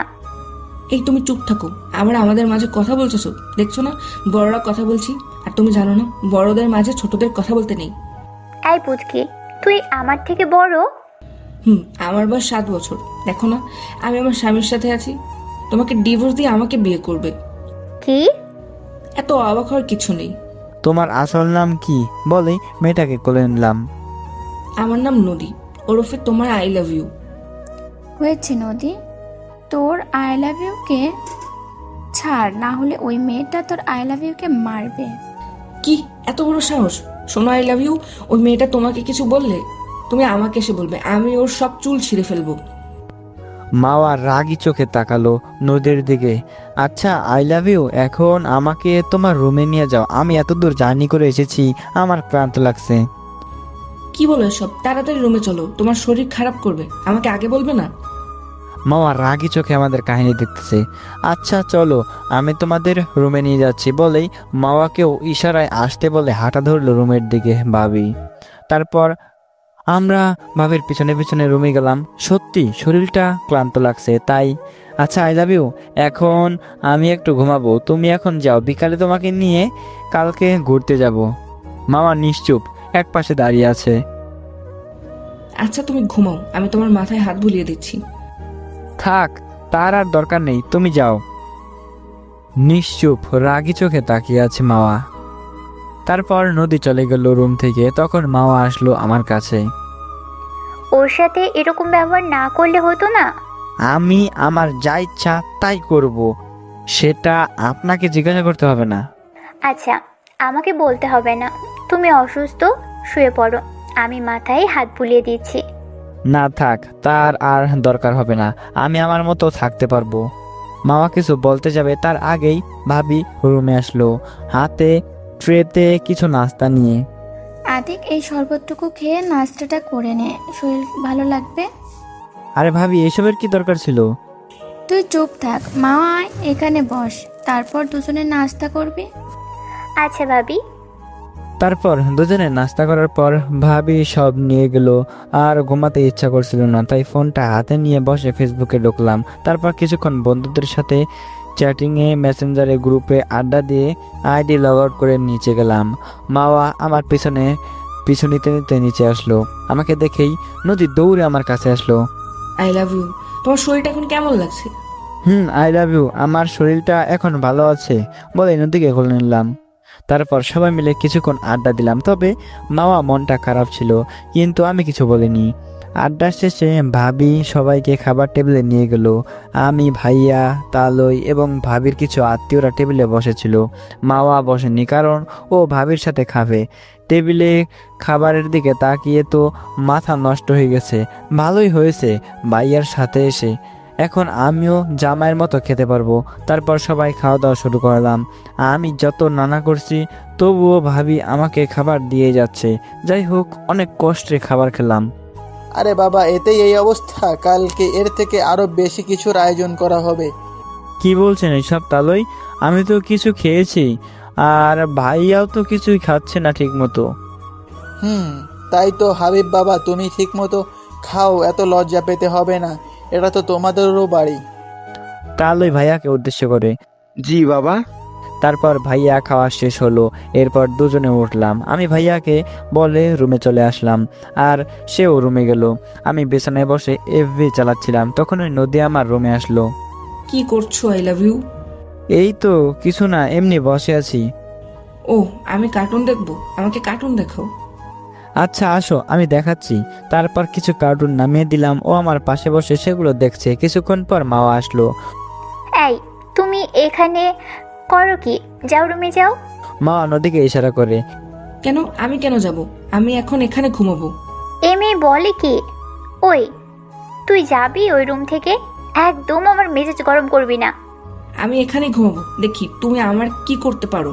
এটা দেখে মাওয়া রেগে আগুন। ও আজ পর্যন্ত আমার গলা ধরতে পারেনি, আর সেখানে এই পুচকি মেয়ে। কি বললি তুই? আর তুই ওর গলা ধরলি কেন? ছাড় বলছি। আরে আরে থামুন বলে মাওয়াকে আটকালাম। আরে আপনি কি পাগল নাকি? ওর মতো বাচ্চা মেয়ের সাথে এরকম ব্যবহার করছেন? আরে নদী, অনেক হয়েছে, এখন আসো। আচ্ছা, আমি আসছি। মামার তারপর দৌড়ে বিছানার উপরে উঠে আমার গলা জড়িয়ে ধরলো, আর মেজাজটা গরম হয়ে গেল আমার। সাথে সাথে দিলাম একটা ধাক্কা। সে আমার ধাক্কার তাল সামলাতে না পেরে থেকেই পরে পায়ে ব্যথা পেল। পা থেকে হালকা রক্ত বের হচ্ছে। মা উঠে দাঁড়াতে পারছে না, তবুও উঠে ছল ছল চোখে আমার দিকে তাকালো, যেটা দেখে আমার খারাপ লাগলো। আমি ওকে কিছু বলতে যাব তার আগেই উঠে বিছানার উপরে শুয়ে পড়লো। সরি, আসলে আমি বুঝতে পারিনি বলে ওর পায়ের কাছে গেলাম। আরে সমস্যা নেই, তুমি ঘুমো। দেখি এখন একটু রক্ত বেশি বের হচ্ছে। তারপর ভাইয়াকে কল দিলাম। ভাইয়া, ভাবি কোথায়? কেন, ও তো এখনো নিচে। আচ্ছা ভাইয়া, ফোন করে আমাদের রুমে একটু আসতে বলো। কেন, কি হয়েছে? মামা একটু অসুস্থ হয়ে পড়েছে। আচ্ছা, বলতেছি। তারপর ফোন কাটলাম। কিছুক্ষণের মধ্যে ভাবি চলে আসলো। কি হয়েছে মাওয়ার? আমি নিশ্চুপ, কি বলবো কিছুই বুঝতে পারতেছি না। আসলে ভাবি, ও ওয়াশরুম থেকে বের হবার সময় দরজার সাথে লেগে পা কেটে গেছে। আর এত বিয়ে খেয়ালি হলে হয়? দেখে শুনে চলাফেরা করবে তো। মা আমার দিকে তাকিয়ে তারপর হাতে একটা বক্স নিয়ে আসলো। তারপর তুলা দিয়ে রক্ত মুছে ড্রেসিং করে ব্যান্ডেজ করিয়ে দিল। তারপর ভাবি সতর্কভাবে চলতে বলে রুম থেকে চলে গেল। আমি ভাবতে লাগলাম, না, মেয়েটার সাথে এখন একটু বেশি করে ফেলেছি। এখন মেনে নিতে হবে, না হলে আমার দর্শকরা আমাকে মেরে ফেলবে। কিন্তু কিভাবে মানাবো? এগুলো ভাবতে ভাবতে মামার কাছে গেলাম। গিয়ে ওর পায়ের কাছে গিয়ে শাড়িটা হালকা উঁচিয়ে হাঁটুর নিচে ওর ক্ষতস্থানের উপরে হাত রাখলাম। ব্যথা বেশি পেয়েছো? আমি বুঝতে পেরেছি, আমি সত্যি খুবই দুঃখিত। আমার মুখে তুমি শুনে মামা সেই লেভেলের খুশি, তবু গম্ভীরভাবে বলল, না থাক, ঠিক আছে, সমস্যা নেই। রাগ করতে পারো আমার উপর, কিন্তু আমার কিছু করার নেই। আমার কথা শুনে দেখি মামা আর কিছু বলল না, আর আমিও কিছু না বলে ওর পাশে শুয়ে পড়লাম। এভাবে ভাবিদের বাড়ি আর একদিন থেকে বাসায় চলে আসলাম। এই একদিনে মাওয়ার সাথে আগের মতোই ব্যবহার করেছি, তবুও নির্লজ্জের মতো আমার কাছে আসতে চাইতো। যাই হোক, আমরা বাসায় আসলাম বিকেলবেলা। তারপর ভাবি মাওয়াকে রুমে নিয়ে গেল, কারণ ওর পায়ে এখনো ব্যথা আছে। আমি বাসায় যাওয়ার পরই মা আমাকে তার রুমে ডাকলো। তারপর আমি রুমে গিয়ে ফ্রেশ হয়ে মায়ের কাছে গেলাম। আসার সময় মাওয়া জিজ্ঞাসা করেছিল কোথায় যাচ্ছি, কিন্তু আমি উত্তর না দিয়েই চলে এসেছি। এসে মায়ের রুমে প্রবেশ করে দেখি বাবাও আছে। কিসের জন্য ডেকেছো মা? ও, তুই এসে গেছিস, আয় এখানে বস। এখন বলো। আমি জানি বাবা, মার সাথে তোর সম্পর্ক এখনো ঠিক হয়নি, এবং ওর পায়ের ব্যথার পেছনে তোরই হাত আছে, হয়তো অনিচ্ছাকৃত। আমি নিশ্চুপ, মাথা নিচু করে দাঁড়িয়ে আছি। শোনো বাবা, আসলে মাওয়া তোর বউ করার ইচ্ছে ছিল তোর মায়ের, কিন্তু প্রথম মাওয়া তোর সাথে অনেক খারাপ ব্যবহার করেছিল। তবে তোর ভালোবাসা পরে বুঝতে পারে, তবে তুই মেনে নিসনি।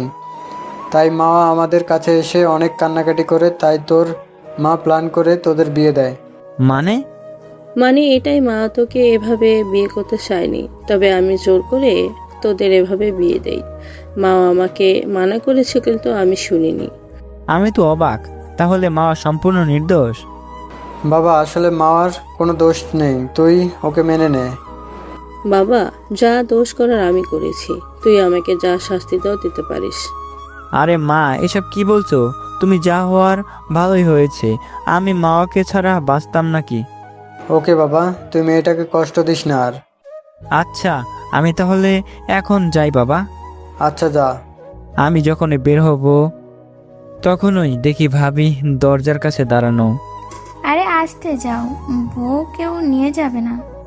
তবুও যেতে হবে। শোন, একটু রোমান্টিক ভাবে কাজ করিস। আচ্ছা বলে রুমের দিকে গেলাম। রুমে গিয়ে দেখি মামা মন খারাপ করে বসে আছে। আমি কিভাবে শুরু করব বুঝতে পারতেছি না। কি করছো এখন? পায়ের ব্যথা কমেছে? মামা ছল ছল চোখে আমার দিকে অবাক পানে তাকিয়ে আছে। অবাক হওয়ার কিছুই নেই, আমার সোনা বউ বললেই গালে একটা কিস করলাম। মামা এবার কেঁদে দিল। আমি মামাকে উঠে আমার কোলে বসালাম। কি হয়েছে, কাঁদছো কেন? তুমি এত রোমান্টিক হলে কিভাবে বলো তো? তুমি তো আমাকে চোখেই দেখতে পারো না। আরে ওটা তো এতদিন ভুলে করেছি, তুমি আমাকে ক্ষমা করে দাও। আমি না জেনে তোমাকে কষ্ট দিয়েছি। আরে তোমার ক্ষমা চাওয়ার দরকার নেই। তুমি আমাকে আগের মতো ভালোবাসো, তাহলেই হবে। আমি কি তোমাকে কম কষ্ট দিয়েছি নাকি? তবে তুমি আমাকে এত ভালোবাসো কেন? আমি তোমার মাঝে আমার জন্য নিঃস্বার্থ ভালোবাসা দেখেছি। তাই? তাই এখন আমাকে একটু আদর করো। আমার কোলে বসে আছো, তারপরও আদর লাগে নাকি? আমার সাথে তুই আদর করবি নাকি বল? সরি, আমি রেগে তুই করে বলে ফেলেছি। আচ্ছা, আর বলবে না। আচ্ছা, এখন আদর করো আমাকে। কিভাবে করব? দাঁড়াও, দেখাচ্ছি। ঠোঁট দুটো এদিকে আনো। তারপর 2 মিনিট পরে ছাড়লো। আরে তুমি এখন অসুস্থ, এখন একটু বিশ্রাম করো। আমি এখন আর অসুস্থ নেই, আমি তোমার কোলে বসে থাকবো। তারপর দুজনে কিছুক্ষণ গল্প করলাম আর নিচ থেকে ডাক আসলো, আতিক, মাকে নিয়ে নিচে আয় তো একটু। এখন তুমি যাবে কিভাবে? তুমি শুধু আমার হাতটা ধরো, তাহলেই আমি যেতে পারবো। থাক, তার আর দরকার নেই বলে মাকে কোলে তুলে নিলাম। আরে আরে, করছো কি? তোমার কষ্ট হবে। তুমি চুপ থাকো তো। আচ্ছা, চুপ থাকবো। তবে আমার নিকাবটা তো পড়তে দাও, নিজে বাবা ভাইয়েরাও তো থাকতে পারে। তারপর মাকে নামিয়ে বিছানায় বসিয়ে নিকাবটা এনে দিলাম। সে নিকাব পরে নিল। যদি কোনো স্ত্রী পর্দা করে তবে তার জন্য তার স্বামী গর্বিত হয়। যাই হোক, মাওয়াকে নিকাব পরিয়ে কোলে তুলে নিলাম। মাওয়া আমার গলা জড়িয়ে ধরলো। তারপর নিচে গেলাম। আমি যখন সিঁড়ি দিয়ে নামছিলাম তখন ওই মাওয়া নিচে তাকিয়ে দেখে সবাই আমাদের দিকে তাকিয়ে আছে, আর সাথে সাথেই লজ্জায় আমার বুকে মুখ লাগালো। তারপর আমরা নিচে নেমে খাবার টেবিলে গেলাম। আরে ওকে এখন আনছিস কেন? আমাদের খাওয়া শেষ হলে নিয়ে আসতি।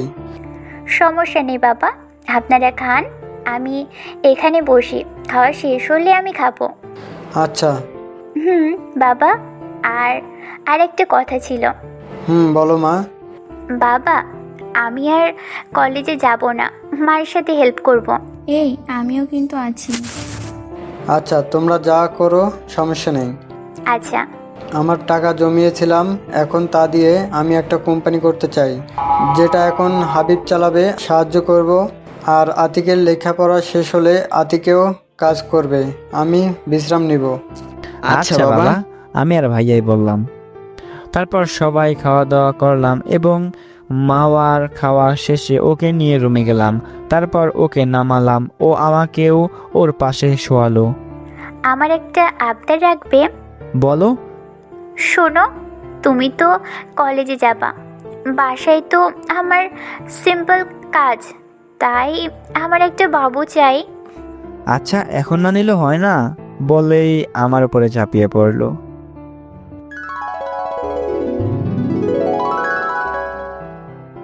সমাপ্ত। তো গল্পটা কেমন লাগছে অবশ্যই নিচে কমেন্ট করে জানিয়ে দিতে ভুলবেন না। আই হোপ গল্পটা আপনাদের কাছে ভালো লেগেছে। তো গল্পটা ভালো লাগলে আর কি চ্যানেলটিকে সাবস্ক্রাইব করে দিবেন, এবং এরকম গল্প আরও চান কিনা অবশ্যই নিচে কমেন্ট করে জানিয়ে দিবেন। আর আপনারা কী ধরনের গল্প চান এটাও নিচে কমেন্ট করে জানিয়ে দিতে ভুলবেন না। তো আই হোপ গল্পটা আসলে আপনাদের ভালো লেগেছে। তো দেখা হবে নতুন কোনো গল্পতে, ততক্ষণ সবাই ভালো থাকবেন, সুস্থ থাকবেন এবং আমার সাথেই থাকবেন। আল্লাহ হাফেজ।